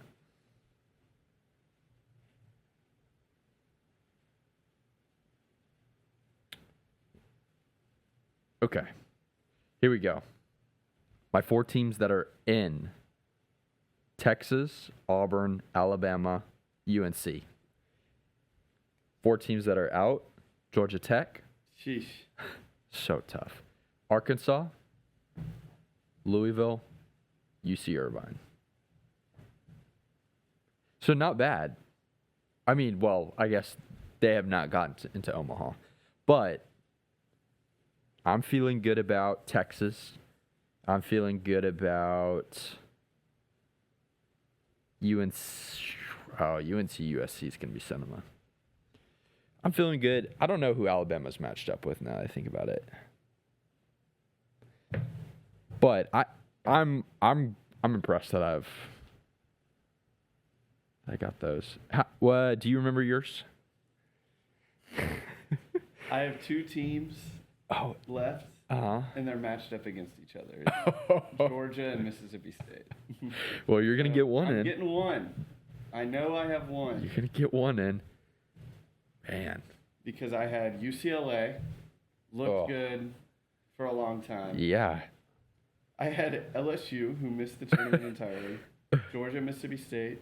I had Coastal, who... That wasn't a bad pick. Wasn't a bad pick, but, I mean, they had a chance. But just missed out. Yeah. TCU sucked. Injuries were brutal for them this year. Yeah. Brutal. Yeah, they were. Florida State, who... It was a good pick. Good pick, but just missed. Supers. Because they beat Coastal and then lost in the regional championship, I believe. That's right. Yeah, because they lost to St. John's. Yep. That's right. And Clemson. So. Man. I was really close. And even some of the teams that I was considering. I was very close to picking Southern Miss, which would have looked good going into this week, but didn't happen. Troy. That would have. Because I was just like. That would have been. I was set on one of those top 3 Sun Belt teams. Is Coastal Sun Belt? I was thinking Southern Miss, Troy, and I think so. Coastal were all really good. Coastal is Sun Belt, Belt, and I just for picked sure. Troy third out of those 3. Okay. And now they're looking good. But I'm trying to remember who all I mentioned because I had a fraud watch list. I had Auburn, which now looks good. A week ago did not. And someone else. But man, brutal. So I'm getting one. You are getting one. It is really cool to look at this now because so in tier 1, these were like the picks that I wanted to go get: Georgia Tech, Texas, Auburn. So I mean, I feel good about calling that. And then tier 2 is actually really fun. It's really funny because it's Arkansas, Arizona, UNC, which is the only one, and then Louisville. And then tier 3 is Georgia, Alabama, Ole Miss, Florida. So, yeah, I mean, I did just pick they were preseason ranked 5, 3, 9, 7. Alabama wasn't ranked, but then Louisville was 8. UC Irvine not ranked, UNC 11. So, I don't know. But okay, so, yeah, we'll see. Maybe, I think Georgia could legitimately win it all. So I've been winning it all in my bracket. I don't blame you at all. But okay, that was talking college baseball. We're excited for Super Regionals. We're excited for Omaha. I don't know if I want to go because A&M isn't going. We'll see. Maybe I'll just take a trip up there because I haven't taken a vacation in a good long time. Maybe it would just be fun. It's a cool place. It's really fun. More fun when your team's in it. But. Yeah. I think I would like it regardless, and it might just be fun to go up there and just kind of enjoy it for a little bit, but we'll see. Let's talk about Spurs versus the Thunder. I'll Oh just Lord. I'll just shut off my mic. Lord. I'm gonna put it on mute. Oh, I gotta say something though. What? Eric Corgi dropped her. They announced Eric Corgi's a her. Oh, okay. Women in her. sports. You seem happy about this. Happy for women in sports, a big win. Oh, yes, Eric of course. Corgi being a female. We're always happy for women in sports. Spurs in 7. Spurs in 7. That's what Eric Corgi has to say. It goes 2 San Antonio, 2-0 San Antonio, 2-2. Then 1-1-1, I believe. Wow. That would be cinema. Mm-hmm. I'd be down for that. But, yeah, Spurs Thunder, man. Let's go back to game 1. Yes. Well, we did. Remember we recapped game 1? Yeah. In the other episode. Yeah. So we can go back and talk about it a little bit more. Like, that moment was huge. The Wemby logo 3 Yeah. in the first overtime to tie it with 26.3 seconds Good left Lord. was unbelievable. And now in hindsight, that moment's even bigger than we realized.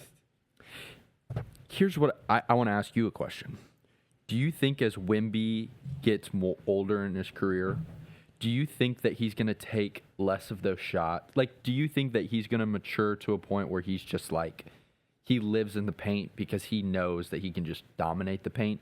And right now, he's still in this phase of like, I'm an alien. I'm Kobe Bryant. Like, I'm going to pull up. Like, this is my game. I'm the best player. Not that that's wrong and that he can't do it, but he just, do you think? I think yes, but for a different reason. Mm-hmm. I think that will naturally happen some. Also, just for longevity purposes. Yeah. Like, just do what you do. I think it's less about that, though, of like a mentality change, and more of, I mean, his supporting cast right now, they're so young. Mm-hmm. Like Dylan Harper, this is his first playoff run. This is his first season. He's a rookie. Yeah. And I think he'll develop, and I think Castle will continue to develop to where it'll become, I don't need to do this as much. Yeah. Less of like a, yes. I'm just going to run the paint. It'll be a, I fully trust these guys around me Mm-hmm. to where I don't have to take a logo 3 to keep our season alive. Yeah. It's, we can be in a better spot. Like, we won't even be in this situation. Yeah. Because there is an element of like, yeah, he's made enough of those to where, you take that shot and it's like, he is probably the best player on the floor. Like, it's just I think there's a more high efficiency shot on the floor that they could get to if, play it out a little bit longer.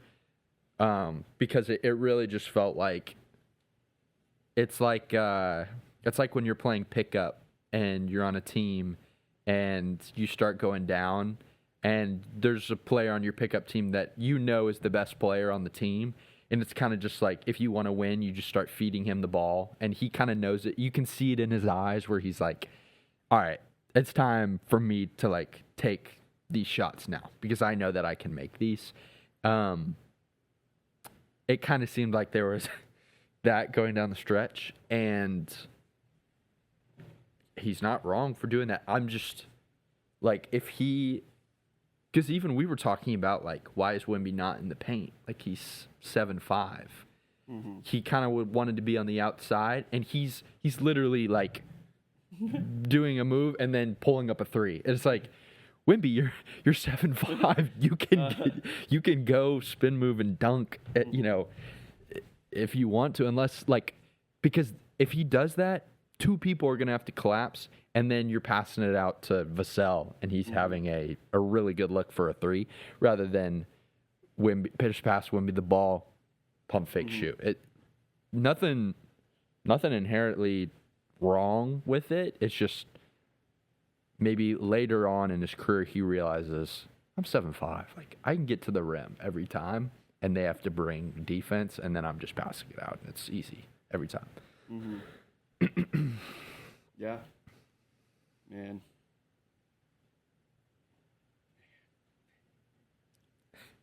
I just can't. I mean, I don't even know where to go with this.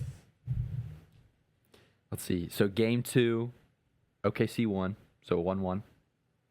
And then OKC won game 2. 3, sorry. Yeah. So 2-1. It was San Antonio, game 1, OKC. So they were up 2-1. Spurs made it 2-2. OKC won game 5. So it was 3-2. One more. Spurs blowout game 6. Spurs won game 7. Man. Cinema. But I mean, I could go across every game, but let's stick with game 7 just because it's more fresh on the mind. I don't even know what to say. You know how much I was dying. Yes. You know how you got to see it firsthand a couple times Yes. throughout the series. No, I knew it was bad. I mean, it was just special. Game 7 was awesome, like just great. Like Spurs played so well. They shot 43% from 3. I feel like they weren't taking bad shots, like many awful shots. Champagny hit 6 threes. Yeah, he was on fire. He was on fire. He was crashing the boards. Dylan Harper, man, I've been saying it, I know, but I think he's so special. The maturity that he's shown. That moment in Game 7 where Caruso, yeah. Castle to the ground. I thought that was going to be upgraded. If that wasn't a Game 7, it would have been, I think, personally. Mm-hmm. I'm biased, but that looked pretty, at least flagrant one. Mm-hmm. Like, that was pretty egregious. But Game 7, you don't want to throw out a player. Yeah. So I understood it, but the maturity of Dylan Harper to full-on dive onto the floor to hold Castle back, because Castle's the more emotional guy, and literally you're laying on the ground, like hugging him to make sure he doesn't go after Caruso and upgrade anything or escalate. Like, incredible. He got that huge putback on a missed 3. Yep. Late with like 2.5 minutes left in the 4th. Enormous play. The step back 3 over Shea that he hit. Yeah. Like a good foot or 2 behind the line. Yeah. I mean, the confidence to take that shot as a 20-year-old rookie over the MVP, who's a good defender, a good perimeter defender, is just insane. Yeah. The composure to hit it. Wemby step back 3 there late in the game. Oh, you weren't there. Yeah, you were working. Yeah. Because I was watching with people, and no. That one was like a no, yes moment where it was just like, how is that the shot that you're taking, and how were you able to hit it? Yeah. Man, not to beat a man while he's down, but we got to talk about Chet. I'll give you the floor. And I'm not even coming at this from a hater standpoint, even though I am. It does boggle my mind, like, how scared he was playing. Yeah. I mean, he took 2 shots. Yeah. He took 2 shots in the first quarter, didn't take another shot. He ended with 4 points and 4 rebounds. Yeah. They would pass him the ball, even if especially whenever Wemby was guarding him, but sometimes not even. And he, couldn't catch passes, or he would catch it and just stand up straight and immediately dump it back out. Like, he wasn't trying to drive. He wasn't trying to do a thing. He was literally just like, I'm gone. Yeah. He was a third-team All-NBA, runner-up Defensive Player of the Year, All-Star, and they subbed him out late in the 4th because he was just, so checked out. Yeah. No, he needed to be more involved in order for the Thunder to compete or win that game, because the Spurs were playing so well right out of the gate, and he just didn't. Yeah. Shea, we got to talk about Shea too. Okay. Holy frick! See, I'm a hater on his game style. The thing though is, he's one of the best basketball players in the world, and you saw it in Game 7. Obviously, it went my way, so I can easily say this. I loved how the ref crew let everyone play. Not get away with anything terrible, but Shea didn't have the option to flop. really. Mm-hmm. And he had 35. I Yeah. mean, he was back. That would have been a blowout Yeah. if he wasn't doing what he was doing. Yeah. So that's what I think all basketball fans want to see. We're like, we know you can hoop. We know you can do it. You choose not to. Mm-hmm. Or you choose to, like, not try to make baskets. You try to get to the free throw line, Mm-hmm. which I understand is a strategy. But it's like, brother, you're so good. Mm-hmm. Why don't you want to just do that? Yeah. And I know it's because it's harder. It's a high road. But he kept them in the game. Yeah. He was hooping. He was hitting ridiculous shots. That shot that he hit over Wemby, the Yeah. fadeaway. Where he had to put it, the arc he had on that ball. Yeah. Oh my gosh. Yeah. He was hooping. I know. Jared McCain was hooping. I don't really understand. I mean, I guess it was for defensive purposes, but they stuck with Caruso, even though McCain was hot in the first quarter, Mm-hmm. especially. And then he kind of just disappeared, like he wasn't on the floor. Yeah. I'm happy about it, but McCain and Shea were hooping in Game 7. Also, Cason Wallace. Uh-huh. He's underrated. Yeah, he had some big threes down the stretch. There was some drama. OKC fans think he's leaving. Oh, really? In exit interviews the day after the game, he was asked, and he was like, "Yeah, I love Oklahoma City, but I'm really just focused on, like, being better." Like, Yeah, I think I did hear him say that. It wasn't like a bad answer if he's like, "I'm gone," but it also, as a Thunder fan, I'm sure it wasn't exactly what you'd like to hear. Mm-hmm. So, Cason Wallace, Shea, McCain, I guess Caruso, but I just hate him now. Can't wait to see him at work. I'm gonna be wearing my shirt. I'll be wearing my jersey. Western Conference Finals champions. Wear my red A&M Caruso jersey. But not happy. Like, respect to those guys. No respect to Lou Dort, to Chet Holmgren, to Alex Caruso. Honestly, respect to Hartenstein. You have a chance to tell him in person. He pissed me off. Yeah, I'm gonna get to him. Don't worry. I'm already in Lou Dort's head. I've had an interaction with Dort. Oh, you have? Do you remember that? No. I think I might have talked about it on here. Whenever we sat, like, right behind the Thunder bench back in December, and I make eye contact with Dort, and I took my belt off because it was, like, at the end of the game as the Spurs were blowing him out, and I was just screaming, like, "Help." And he, like, laughed, and he tapped Caruso and Hartenstein, and they looked at me. So I'm in Lou Dort's head already. I got to get on Caruso's head. Of course you are. But respect Hartenstein, obviously. I think legit. I know this is a little unfair because it was a playoff series, so it's hard to go off one game samples like in the regular season. Hartenstein, even though he was hooking and stuff, and there were definitely moments where he was fouling and there were no calls on Wemby, that was one of the better defensive game plans I've seen on Wemby. Mm-hmm. And again, it's across 7 games as opposed to just one game at a time. Yeah. And even on offense, he was doing his job. He was hitting those left hand 13 feet in the air floaters. Yeah. So he was playing well. Again, I just don't think, like, they're not in the same tier, obviously. Yeah. But he did a good job. Yeah. But overall, absolute cinema. I am just blown away that the Spurs are here already. Like, that, I thought it would take some more time. No, sir. They're here. They're here. They're special. And speaking of Hartenstein, we're forgetting about probably the most important moment in the finals. Oh my gosh, you're right. Thank you for not letting me forget that. No, of course not. The most legendary chase down block in NBA playoff history. Now, kids are going to go down on fast breaks, get a chase down, and they're blocked by Cornet. Blocked by Cornet. Holy cow, dude.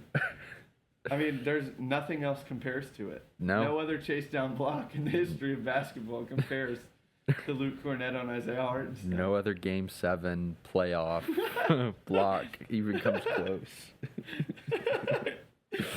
He had the funniest quote, too. I know you saw it. I think we talked about it. Where he's like, yeah, I mean, rare territory. We'll see which one stands the test of time. He's so funny. Yeah, I mean, I'm joking, obviously. We are joking about this. Nothing will ever touch LeBron's chase down. But it is so funny that in recent history, like, there are two moments. There are two historic Game 7 chase down blocks. One is by LeBron James in a 3-1 comeback against the best regular season team of all time. And the other is Luke Cornett. Like, it's LeBron James, Luke Cornett. That is unbelievable.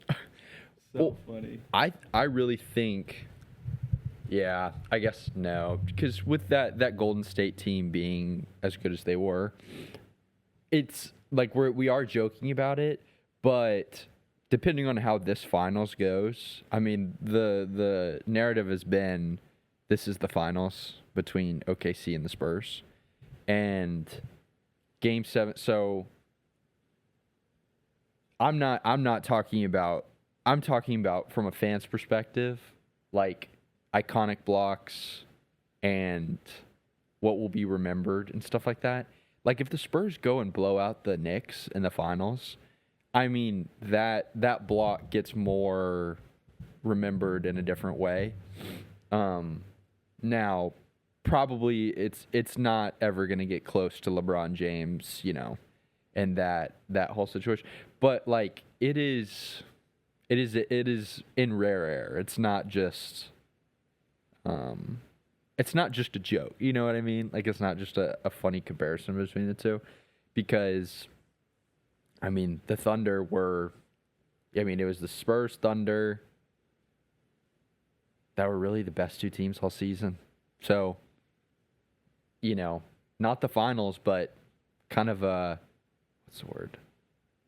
De facto finals. Now, I mean, don't count out the Knicks completely. Oh, but heck no. Yeah, Heck no. I don't. No disrespect to the Knicks. I don't mean it like that. The Knicks could definitely go out and win it. That's just kind of narratives. That's not actuality. But as fans, we remember things differently, and yeah. So, how do you feel about Knicks Spurs? I think it's going to be a good series. You cannot count out the Knicks. I mean, obviously the playoff run they're on. I know their path has been different, but still, they're just doing their job. I mean, you can't ask for anything more than a sweep twice in a row. Yeah. And their Game 4 against the Cavs in the conference finals, they won by 37. Jeez. So they're hot right now. Yeah. I feel more confident playing the Knicks than I did playing the Thunder. Yeah. But that's not to say I think it's easy or like, oh, we got this. Yeah. It's not going to be easy. Cat's going to be good. Mitchell Robinson is honestly probably the one in the one game sample sizes here and there that has done a good job at defending Wemby. Mm-hmm. But he is hurt. He broke his pinky last game. Yeah. And so his availability is very up in the air. Yeah. But I mean, I think Cat's going to have his. Wemby, obviously, if Cat tries to drive, I think Wemby will do a great job. Yeah. I mean, I think I'm not biased with this take. I think anyone driving in the paint against Wemby, it's going to be tough. Yeah. So it's a unanimous player. Yeah. I trust Brunson, or I know Brunson is good enough to score on anybody, but I also think Steph Castle and now Dylan Harper in some of those minutes are good enough to defend him. The thing that scares me is Fox guarding him because Fox is not healthy. His ankle is messed up right now. Right. But, I mean, he's still playing well. We saw him contribute. But we're going to have to see Castle on him a lot. I mean, they're going to have to beat us from 3. which they're capable of doing, but it's also a tall ass still. Yeah. So, I mean, I feel good. They've battled in the regular season. The Knicks beat the Spurs in the Cup final, which technically didn't count as a regular season game, but that was a good game. Brunson had 61. This was last year, so very different. The Spurs won in overtime against the Knicks, but Brunson had 61. But I think it'll be a good game. Homecoming for Julian Champagny. He's right. a St. John's guy. He's from Brooklyn. That's right. So that'll be cool. Dylan Harper, same. He grew up like 30 minutes from MSG. That's cool. But I feel good. I think it's a really good matchup. But if the Knicks aren't, if they're gonna get some, but if they can't get it going from 3, I think the Spurs can do it, man. Yeah. Now I can say this, but with both of these two teams, whoever wins the finals, I mean, you know, from like just a like casual fan standpoint, it's like either of these two teams hasn't seen a championship in a long time. So it's going to be a fun finals because there's not like a team that everyone is rooting against in this finals. I know you don't care about that, but this is a likable finals. Mm-hmm. I feel like the Spurs haven't reached villain status yet. Like this is their first playoff run, and the Knicks haven't won in 53 years. So I feel like this is a good likable matchup. Yep. And people like, again, right now, because they're not the villains yet, like people like Wemby still. Yep. They're not Wemby hating yet. Same with Fox. Also just like Mike Brown, the coach of the Knicks. Yep. Everyone loves him. Brunson and Hart are likable. Cat gets flamed for the way he talks, but he's not like, people don't actually hate him. They just, he's easy pickings. Yep. So I think it's going to be good, man.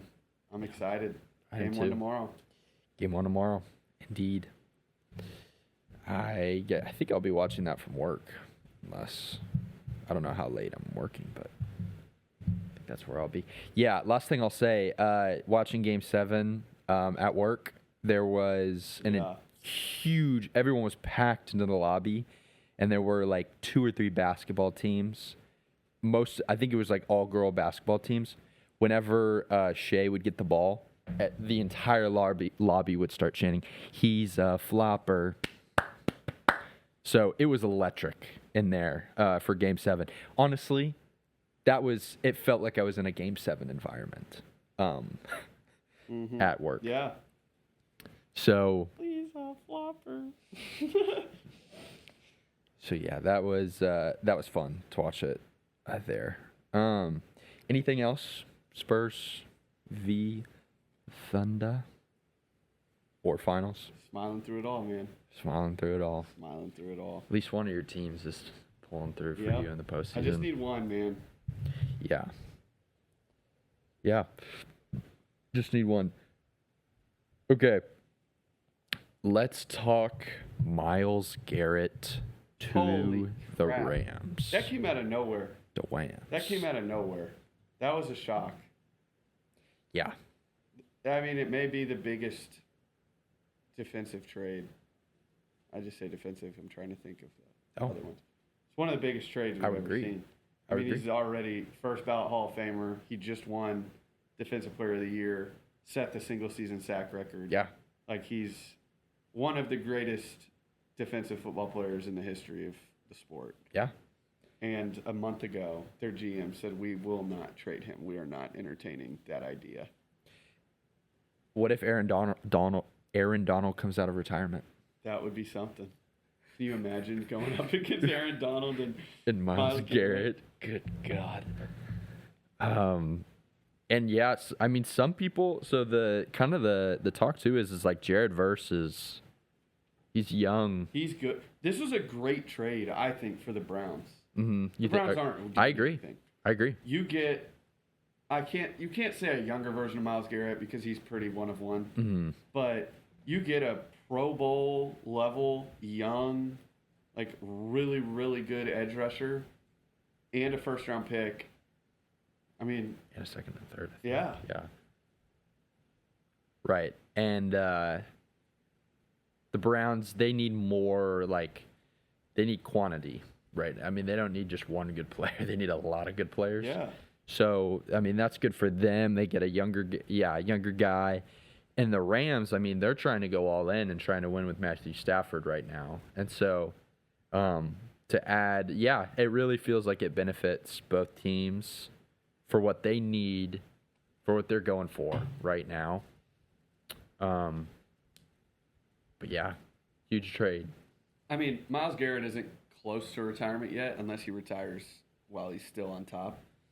It is kind of crazy the run that the Rams have had of later career Hall of Famers with Von Miller, Myles Garrett. They already had Aaron Donald, but I mean those are the three of the best defensive ends of the last 2 decades. Yeah.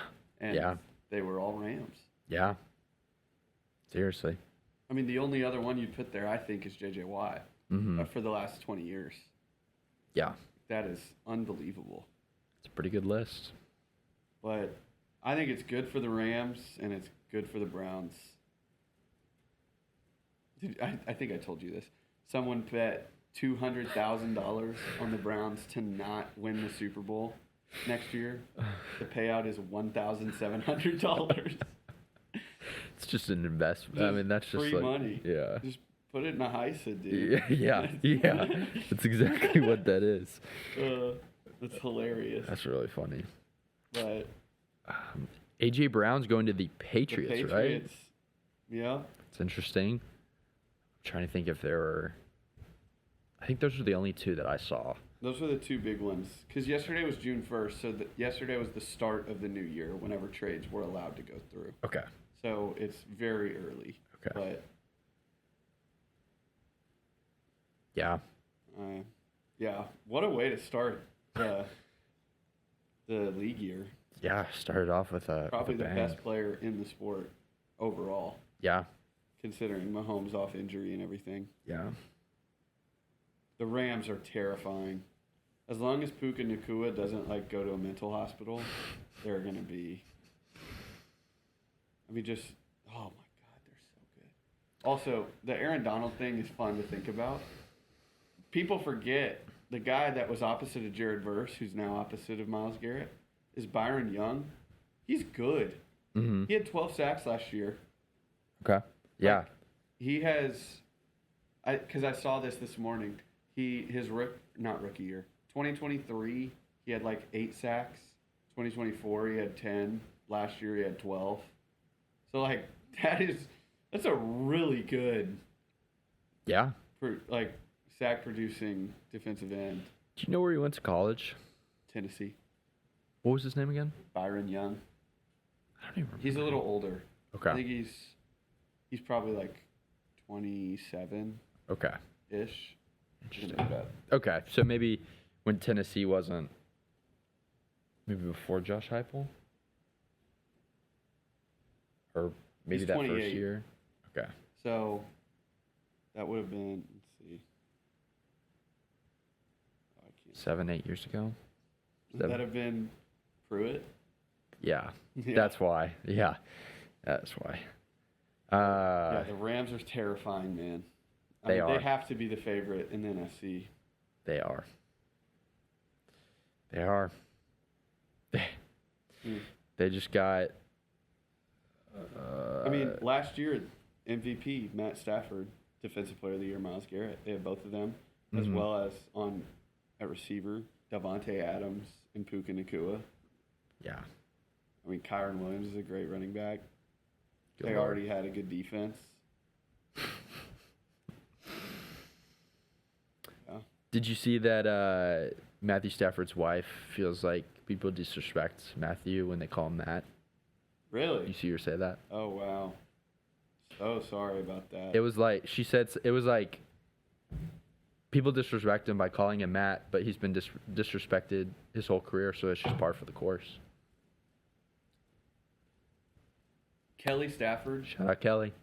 you have been through so much, and I respect you so much. Did you know, like, she had brain cancer? Oh, I didn't and know everything. Angel, so much respect for you. You're looking for stuff. You're looking for stuff. Chill out. You're fine. He was an incredible college quarterback into an incredible NFL quarterback who has an MVP and a Super Bowl. You're fine. We are not disrespecting him. Sorry, Kelly. Matthew. He will forever be called Matthew on this podcast. Matt Stafford. Kelly, if you want to come on the podcast and talk about it, we would love to give you a platform to just voice your opinions, to get things off your chest. If you bring Matthew with you, that'd be great too. I want to make fun of him right now. Shout out Matthew, Texas football legend. Yeah, Highland Texas Park, baby. high school football legend. Highland Park. Bro has had it so easy. Not easy. Life is life. He's been disrespected his whole life. Bro went to Highland Park High School into Georgia playing quarterback. He had it rough in Detroit, but he still had his Super Bowl MVP. Chill out. Yeah. Yeah. Love you, Matthew. Yeah. Matthew and Kelly, y'all are amazing. Y'all have had some blessings along the way. Everyone has their... Yeah. Yeah. All right. Anything else with the NFL? Bro's best friend is Clayton Kershaw. I know, yeah. Yeah. I don't think there's anything else with the NFL. Okay. It's still, I mean, yesterday was like day one of this year. So just that big defensive trade and then the classic relationship between Philadelphia Eagles and New England Patriots. Shout out Diana. Yep. Yep. Yep. There's Shout that. out Diana. Shout out. Mike. Shout And out your love. son, Diana. I need Diana's son, Michael, to come on the pod. Yeah. Michael. You think he's 3? All right. Well, bring your parents with you. Yeah, we don't. Yeah. Michael. Give you a platform. Voice What a all name. your opinions. Such a great name. I would love to hear his take on the current situation with the NFL and how it is. Okay. I was talking NFL. I was talking trades. I mean, I kind of already mentioned it. AC Milan. Oh, you were top 4 in Serie A and all season. Pulisic went through a 16 match scoreless drought or something like that. He got injured. I think he broke up with his girlfriend or something like that. Oof. And I blame Mr. Paramount Plus because he was going off when I was watching the games, and then Paramount started shadow banning me from not being able to watch the games. So I canceled the subscription. Here we are sitting. We're not going to be going to the Champions League next year. The management has been kicked. Good. The only person that stayed was Zlatan Ibrahimovic. I apologize. Zlatan? Yes. Yeah, Zlatan Ibrahimovic. Yeah. He's I forget what his official title is, but he's on management there. Okay, respect.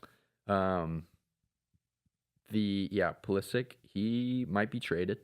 I don't know how to say it. Pondicheco, something like that. The USA men's national coach is in talks with AC Milan to potentially take over as their manager. Sure, bring it on. This would be the 3rd manager that I've seen, and I've been an AC Milan fan for less than a year. Maybe, I can't remember how long I've I think less than a year. This will be the third manager that I've seen. So bring it on, man. Bring it on. Pulisic to go to PSG. My squad. That would actually be sick. Yeah, if he goes to a different club, I mean, I would just get a different jersey. I just start a collection. Yeah, not good. They got booed off of the pitch in the last game of the season. Home fans.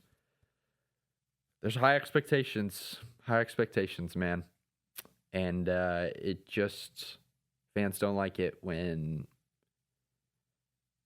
you don't meet that standard. Sorry to interrupt. Breaking news. 9 minutes ago, Texas A&M was parted ways with pitching coach Jason Kelly. Wow. Told you. I said it. That was 9 minutes ago. Wow. I said it. That was quick.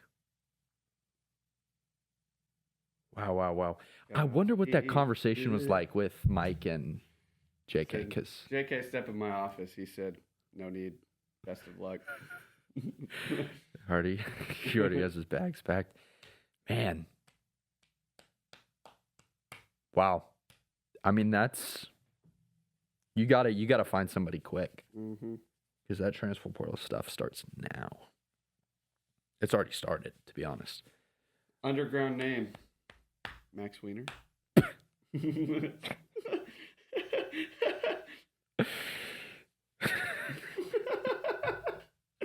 you imagine? We give him more money than Michael Early to be our pitching coach. I'd be okay with it. Heck, if it just gives me a tenth of a hit of the joy that I felt for the 2024 team, I'd do it. Inject that into my veins. What were we talking about? Oh, AC Milan. Yeah, just restart the whole thing. Keep Pulisic. Let's keep Pulisic, and let's just go again. But just do it right this time. Not mess around and lose last game of the season and not make it in the Champions League. Does that sound good? We on the same page? No. Okay, cool. All right, that was talking AC Milan. Movies. Oh, God. We got to talk about it. No. We got to talk about it. No. You're so cute when you sleep. Stop. Why won't you love me? That's so accurate. I know, it is really accurate. Obsession. Me and Zach went and saw it.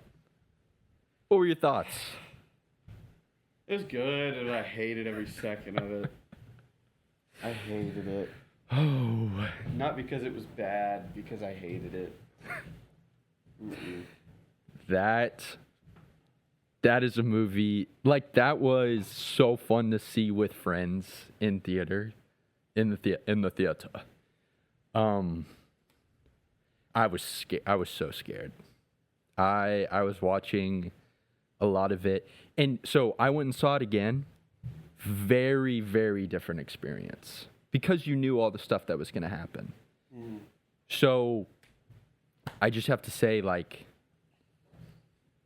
watching a scary movie for the first, or a horror movie for the first time in theaters when you don't know what's happening, I can see why people really like that, because it is a adrenaline rush. And especially when it's a good movie like that, I mean, I get it.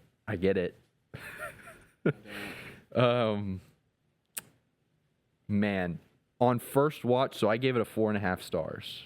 4.5 stars on Letterboxd. That first watch is 4.5 stars. I think if you watch it, the more times you watch it afterwards, the thing is I appreciate it. First of all, Indy, amazing performance. One of those well, I think her career is going to just, I think she's going to find some big roles here soon. She did a really good job. Bear did a great job. Not the main character, but kind of the character that elevates the main character. Man, I'm trying to. I think I want to talk about it without spoilers, and then I don't know. I think I do want to talk about it with spoilers.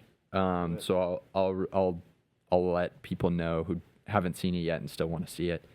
I'll give them a warning on it. But so without spoilers, it creates a lot of. It's just the atmosphere of it. The music is great, but I like the lighting, really, really well done. The tension that is built off of such a simple premise. Because the premise is just basically, if you don't know anything about it, Bear likes Nikki, this girl, too afraid to share his feelings because they're friends and he can't really tell if she likes him or not. So he buys this thing called a one-wish willow. He makes a wish. He says, I wish Nikki would love me more than anything in the world. And it works. And it just gets crazier as the movie progresses. And that premise can be very, very cheesy. It can be super flat, super surface level, very Disney movie, just very cheesy all around, because that is such a. But I think the double-edged sword there, the way that it cuts the other way, is that that's like one of the most. It's such like not. I don't mean to say low-hanging fruit, not because like it's a. It's just like it's the most common trope we've ever seen in any movie ever. There's like when you just throw like a. Not like a love story, but you know what I mean? Like two characters liking each other, but there being this tension. I mean, that's just like you go back to plays, Romeo and Juliet. I mean, that is like it's the bare bones of storytelling. And so you're not being unique by doing this role or whatever, but completely original in the sense of like, you know, you put your own twist on it, and the atmosphere that you create around it, the acting, the scene design. I don't even know however you want to put it. Like the way in which Curry Barker was able to put that together, and then also. Trying to think if this is a spoiler. I just think like it's pretty genuine. Like okay, here's what else. If this isn't, you know what? I'll put it in the spoiler category just because I think everything I'm going to say after this. I just think if you don't hear about it and just go watch it, you can just listen to this part afterwards and be great. I don't want to say anything more because if you haven't seen it, you should go and see it before it leaves the theater. I think it's the last showing might be Thursday at AMC Barton Creek, so I would go and see a third. No, I'll I don't know if I'll rewatch. I'll probably rewatch it if it comes out on streaming, but yeah, okay. So if you haven't seen it, want to go see it, skip ahead. I don't know, like 5-10 minutes into this. Okay, so spoilers now. The ambiguity between Nikki and Bear on if she actually likes him, I thought that was really good because, first of all, I rewatched it for the second time. So at the beginning, when Ian is giving advice to Bear about what he should like, how he should flirt with Nikki. When you're watching the movie for the first time, you actually think like Ian's like trying to give him advice. You watch it the second time, you realize he's just sabotaging him the whole time. Yeah, no, which 100%. is crazy. Yeah, because Ian was in a situationship with Nikki on and off, and so he's trying to sabotage Bear. So when you're watching the car scene for the first time, right? You're like, yeah, Nikki's friend zoning. She doesn't like him, right? Like At least that's how I watched it the first time. What did you think? Yes, but also no. Okay. Because before she walks out, she's like, "Do you like me, Bear?" Yeah. And that was like, I don't know. Yeah. I didn't think it was a total friend zone. I think she just wasn't scared like he was Yeah. to figure that out. Yeah. I think she was open to the idea, but not like I have to do this. Yeah. Like he was. And the fact that we're having this conversation, I feel like is indicative of good writing and good storytelling.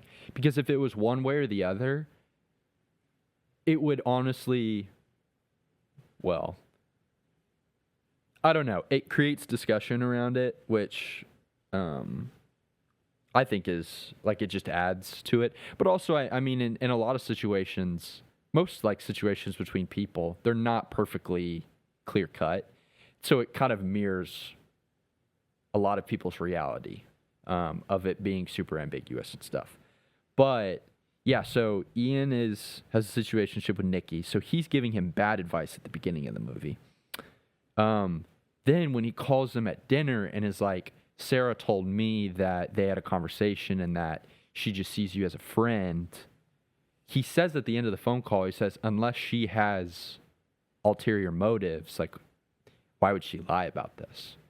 When in the phone call, and so you're listening to it, you're like, oh, like, yeah, so Nikki didn't like him, so Bear's taking advantage, whatever it is. But Sarah could have been lying about that or embellishing because Sarah liked Bear. And so she might have been jealous. And then Nikki was also like, if I have a crush on somebody, nobody knows. So she might have been not have told Sarah that exactly. Sarah might just be inferring that. So anyway, just the whole ambiguity around like, does she actually like him? I think that is indicative of good storytelling, good writing. And of course, I mean, that's just the pivotal part of any horror movie where it's like, if they just do this one thing, nothing bad happens, right? Like if he just asks her, hey, like, I actually do like you, they figure it out right then and there. And he doesn't break the one wish willow and everything else happened. What was your favorite part of the movie? Because I know you had a lot of favorite parts. When the credits rolled, and I literally jumped out of my seat and ran out of the theater. Oh, goodness. Just pissed me off. Oh, yeah. Yeah. The moral of the story, be a man. Yeah, just let it all hang. Just be a man. Let it all hang. Go for it. Anyone who's scared to do anything. Hey. What's going on? Did he get his dog? You need somebody to talk to? Oh, we're good.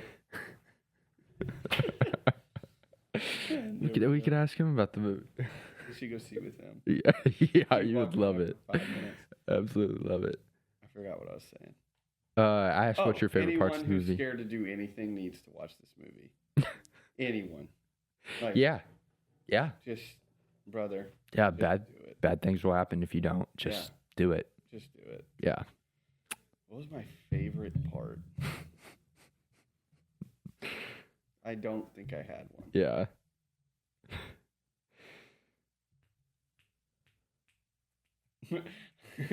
This isn't like a spoiler important to the plot, but it's talking specifics about a scene. We're kind of in the spoiler section, so you can say whatever. I laughed out loud whenever he makes the phone call to the number on the box. Yeah. And the dude answers, hello. What's up? Yeah. Yeah. That part made me laugh. Yeah. But I mean, that was still, and then it got bad Yeah. quick. You want to talk to Nikki? No. She's right here. Terrible. So, That was don't crazy. recommend seeing that movie at all. It scared me. It made me sick to my stomach. Terrible. Who enjoys that? Me. Freak. Freak. enjoys it. Also, never get a cat. Yeah. Rest in peace, Sandy. Yeah. Oh, Sandy didn't deserve all that. no, what was her name? The other girl? Sarah? Sarah. Yeah. Goat. Yeah. Goat. Yeah, she didn't deserve her end. No. She's the goat. Yeah. I was to your left. Unbelievable. I think the scenes that are probably the most iconic that will be remembered is obviously him waking up. She's in the corner. You're so cute when you sleep. And then the makeup, yeah, the uncanny valley. I just get chills thinking about it when she grabs the vase, like shuffles around the room. Yeah, that's probably the most. Oh my god, I hate it. That's the poem? yeah. God. Yeah. The frowning face? Yeah. Awful. Yep. That was iconic. No. Why did you do that? Awful. Having a nice date. I've seen a lot of tweets being like, hold on, let me find There's them. one going around that I can't say in the pod. Something about. Oh, I think I know which one you're talking about. You're talking about imagine telling your homeboy you got $1 billion. Oh, and yeah. Your ex situationship taps you on the spot. Blows your she smooth off. Yeah. Yeah. Here's one. Here's one. Actually, yeah, I can say this. Obsession, not even scary if you dated a crazy Latina. That's just real life. Most mentally stable girl on Hinge. Literally. Hashtag obsession. Literally. Yeah. I've seen a lot. Yeah. And then also the final scene, like when she just like turns, shoots Ian in the head. That was like the most like jarring for me part of the movie. The ending is like it's a good. I mean, good. It is a. Good is not the right word. It was not a good ending. It was a impactful and like it was an ending that fit the movie. You know what I mean? It was a Did you see on Twitter that them talking about what the original ending was? Doesn't she? Yeah. Yeah. Immediately. Yeah. Like, but she like snaps back, so she's Nikki again. And And then she? And then immediately. Oh, that's crazy. That was the original ending, and they changed it. That's crazy. Yeah, it was the director and the actress, whatever her name is, talking Wow. about it. I heard that was the only take that they had. They took a ton of different takes, and that was the only one that they did where she just like cried and not did something crazy. Yeah. Is it Andy Richter? Oh, yeah. Andy Richter will need to find Surprising. some new employees. Yeah. That brother's shop is cooked. Yeah. Everybody in your shop is Gone. I don't know if I can see Backrooms. Yes. So we've got Backrooms. Think of the movies that we've got. Obsession, Backrooms. We've got Spider-Man, Odyssey, Marvel, Doomsday, Dune. This is year of the movies. people. We're gonna be talking about this year, like we're talking about. Is it 2014? No. Yeah. I think we're gonna look back on this year and be like, I wish we knew how good we had it. Yeah. With the movies that we have coming out, especially. Trying to think if there's anything else that I want to say about movie Obsession.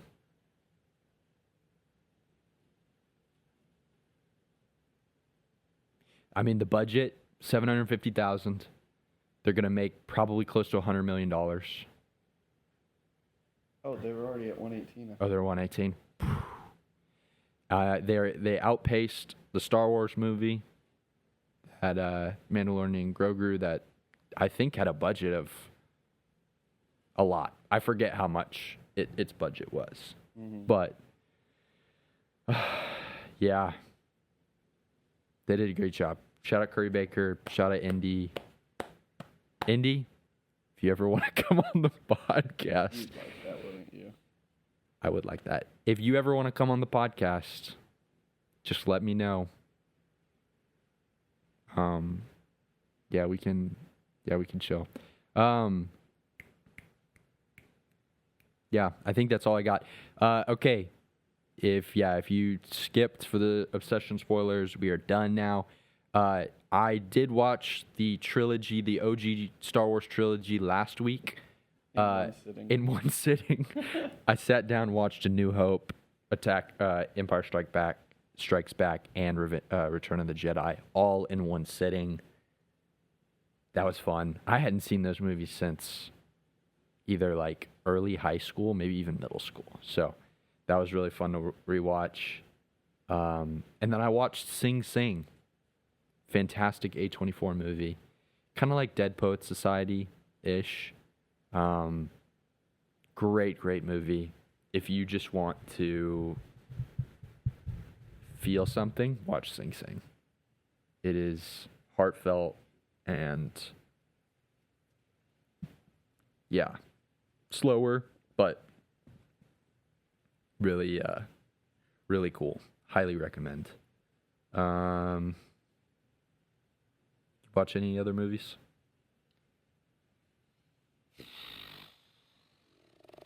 I gotta open Letterboxd. Yeah.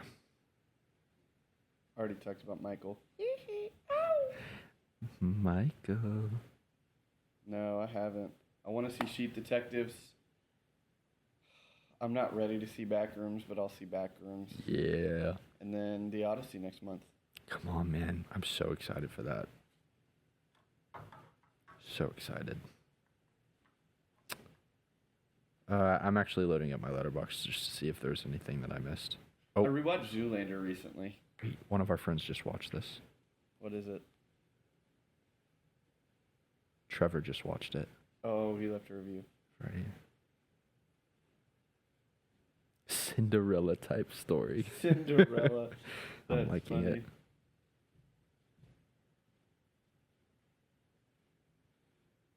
Come on. Wait, what was this review that he liked? Better be funny. It'll load. Oh.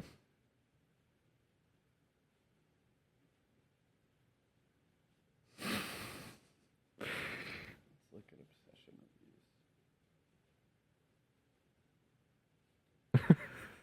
reviews.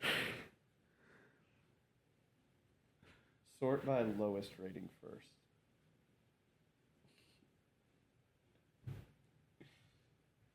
Hold on. I gotta read this. I gotta read this review. So this is a review under Obsession. So he goes, "Wouldn't happen to me. No, sir. I have my eyes on the prize. I'm sick of selling tubas at the Andy Richter music store. They're big and bulky, and I always gotta carry them to my car because the 6th graders are too small. I use my Wish Willow to revolutionize the tuba industry. I want to invent a brand new tuba. It's called Tuba 2. Immediately, my phone is blowing up off the hook. Tuba 2 is flying off the shelves. Every music store in the country is demanding more stock. Guillermo's, Geoff, the robots, I'm moderately famous. The kind of famous that got you dancing on Ellen, which I do. Someone else used their Willow to bring Ellen back. I started... Okay, this is getting crazy. I'm gonna stop. Yeah. Okay, do you want to do top five commercial actors of all time? I want to show you this. Just I don't feel comfortable reading it.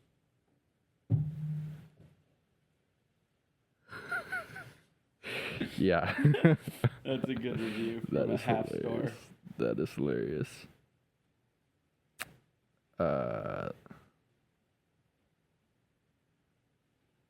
Where is my... All right, top 5 commercial actors of all time. Do you want to go 5 to 1? I think we have probably different ones. Yeah. Sure. Okay. I'm going to start with 5. You ready? Mine's not in super great order. Mine are so random too. This is just what I remember. So number 5 for me is I think he was the owner of Men's Warehouse, but it's the guy who says you're gonna like the way you look. I guarantee it. From Men's Warehouse. Yeah, remember you were those? talking about that. Yeah. Yeah. So that's my 5.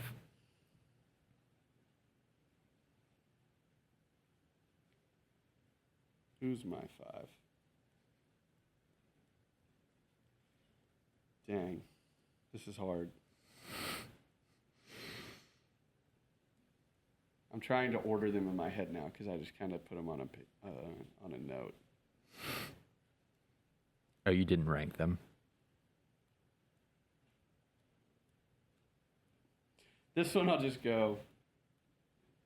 You ready for this? Yeah. I'm gonna go Shaquille O'Neal. Okay.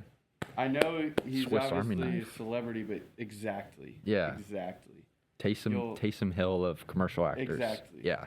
So it's just, it feels like every time you watch anything, you're going to see Shaq, and it's going to be something different every time. Yeah. The General, go to the General and save some time. You got Icy Hot. He was in Doritos commercials. You see the Capital One commercial he's doing?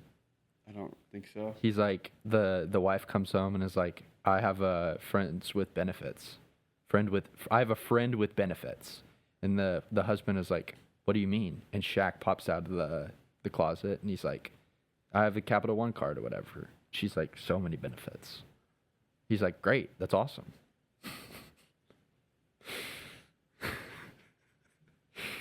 Crazy. Dude, he's the GOAT. He's the GOAT. So Okay. I'll put him at 5. Okay, Shaq at 5. Okay, I like that. 4. I had to put Lily from AT&T on here. Okay, yeah, she was on my list. Had to. She was on my list. I had to. There's no getting around it. That's respectable. Like I saw her in Project Hail Mary, and that's Lily from AT&T. It's not. I don't even know her. Well, I guess is her name actually Lily? I have no idea. It can't be. There's no way. Oh, But- you mean the actress from Project Hail Mary? The Russian from Project. Yeah. No. No, I respect that. I put her down. Okay. That's my 4. At 4, I'm gonna go Dean Winters. I had to look up his name. Dang. Did you have Dean Winters? Yeah. Allstate Mayhem guy. Oh. Because he's been doing it for a long time. Be better protected from mayhem, like me. So that's my 1-1. Really? Yes. Really? Because and the reason he's my 1-1 is because I cannot see him as a actor outside of Allstate. I think he's about to get hit by a car whenever he's like Yeah. because he's in 30 Rock, and it's just impossible for me to see him not as Allstate guy. I'm sorry to take your 1-1. No, like that's that. okay. That's just You know my 1-1. yes. I know you're And 1-1. You better not take him just to. No. get to me. I didn't even put him on the list because he's not like. Because he's not. He means something to He you, means something to me. and I don't know why. I don't either. But he's not on my list. Oh, that's funny. He means nothing to me. Take that back. Dean Winters, man. Okay. Yeah. So that was my 1-1. But so that was your 3? 4. That was your 4. Okay. So my 3 is the E-Trade Baby. Which is also just voiced by Pete Holmes. Yeah. But The E-Trade baby. the E-Trade Baby, if y'all remember those commercials, those were peak Super Bowl ads. That's really good. And normal ads. That's really good. Yeah. At 3 for me. Oh, should I just say one name? Or should I go the combo? I think you know who I'm talking about. I don't know if I do. At 3, I'm going Flo. Okay. Flo from Progressive. Yeah. And the combo is Flo and Jamie, man. Oh, okay. Yeah. But I'll just stick with Flo because Flo's been doing it longer. Flo's Yeah. the vet Yeah. for Progressive. I could not see her in like a show. No, Or I would just that would be awful. Yeah. Wearing anything other than the all white like smock. Apron. Yeah. Yeah. Yeah. No. Flo, respect. I mean, she got a good gig. I don't know how that worked. Same with Jamie. Yeah. Okay, not on my list. But I feel like you might be on yours, so I'm not gonna say it. I mean, I know my 2 and my 1. I'm not gonna say it because it might be. Okay. I'll say it afterwards. So my 3, was E-Trade Baby. My 2, it's Jonathan Goldsmith. He's the Dos Equis. Okay. Most interesting man. Most in the interesting man in the world. I world. respect that. Yeah. I respect that. Those commercials during football season growing up. I mean, I would see that every ad pretty much, but that would be I remember those. Chris said the E-Trade Baby. Puppy monkey baby.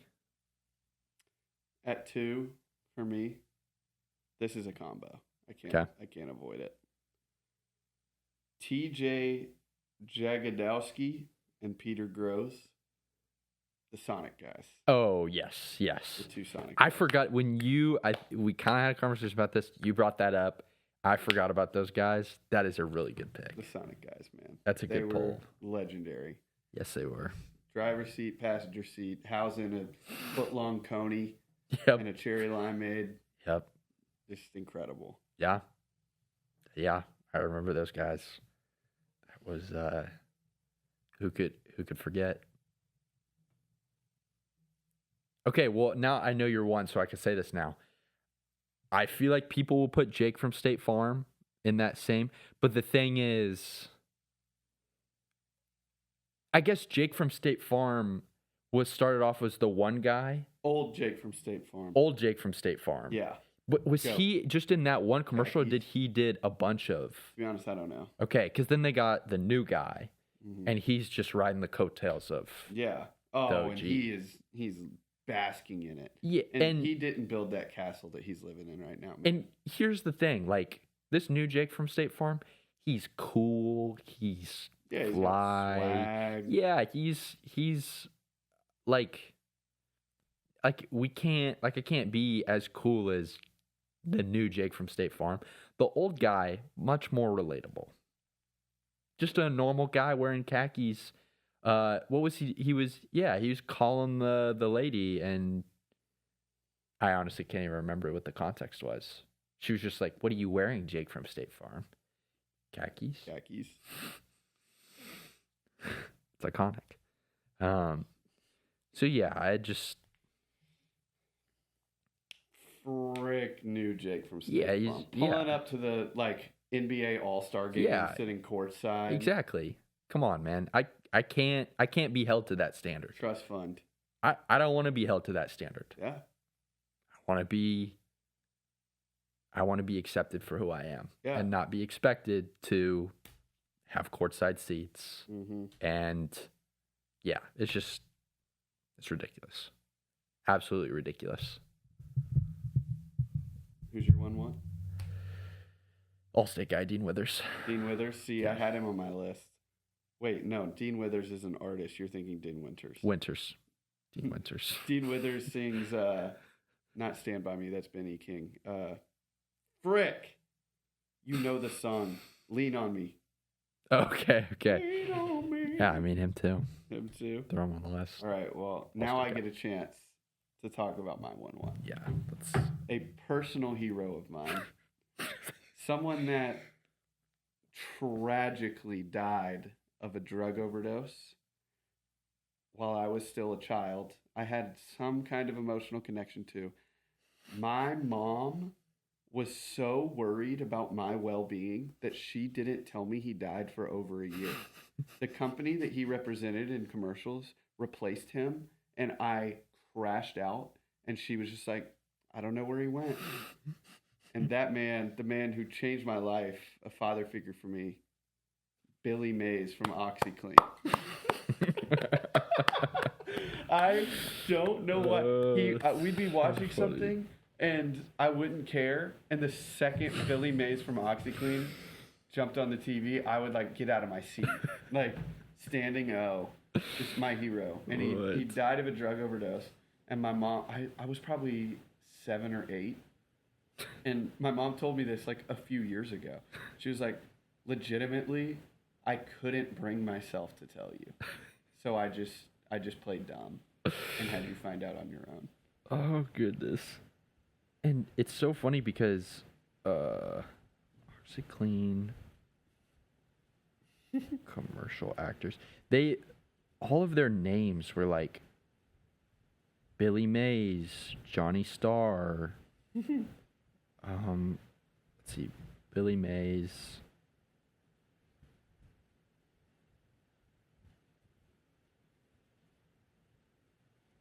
Oh, Anthony Sullivan. I thought there was a new guy.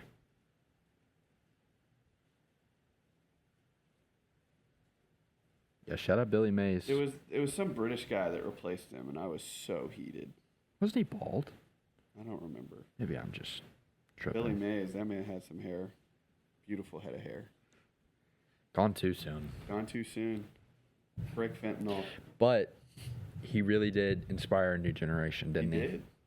You are I am a product living of proof. Billy Mays. You are living proof. Oh my God. His words touched a lot of people's hearts. The adults in our family had a family meeting of like, don't tell Zach. Oh, that is so funny. Billy Mays, OxyClean, gets the tough stains out. Yes, he does. Yes, he also, does. I just realized, talking about this, we missed a big name. A big name. Who did we miss? Like a 1-1 caliber name, I think. Phil Swift. Oh, yes. Phil Maybe Swift. that's who I'm thinking of. No, Phil Swift. What did he do? Swiffers? No, the spray, Flex Seal. Oh, yeah. Of course. How did we forget Phil Swift? I mean, yeah. Yeah, those. Now that's a lot of damage. Phil Swift. Phil Swift, yes. Honestly, Phil Swift needs to be on that list. He does. I might kick out. He can replace Dean as your 1-1 since you have an opening. Yeah. Or you can shift the order around. I'm trying to think. Yeah. I think Men's Warehouse guy goes for sure. And Lily from AT&T is 5. E-Tray Baby goes down to 4. Yeah, Phil Swift I think is 2. Yeah, he's 2. Mm-hmm. Are there any other honorable mentions? Let's see. Technically not an actor. Geico Gecko. Yeah. I mean, he's been around for a long time.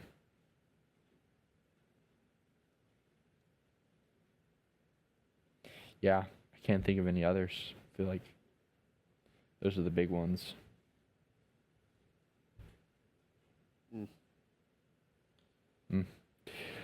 Rest in peace, Billy Mays. Rest in peace. Okay. That's all I've got on my list. Oh, goodness. My dad. A hero. A hero. Never forget. Oh, goodness. Gone but never forgotten. Gone but never forgotten. In honor, in loving memory. This episode. This episode. This episode is in loving memory of Billy Mays. We'll put that at the end. Yeah, we should. Gone way too soon. And this is for you. Yeah, we wouldn't be the people that we are today. You wouldn't be the person that you are today without Billy Mays. That's for sure. Okay. Okay, I think that is going to do it for our show today, unless you have something else that you want to bring up. I don't. Okay. 2 hours, pretty good. Again, apologies that, it's been a couple weeks since we've done this, but life is what it is. Yeah, we got the finals coming up on Wednesday, game 1. I'll probably continue to watch regionals or supers and Omaha. Maybe not as closely since A&M isn't in it, but keep watching movies. We'll think of some more lists and stuff. Yeah, man. Good stuff. All right. We love you guys, and we'll see y'all in the next episode.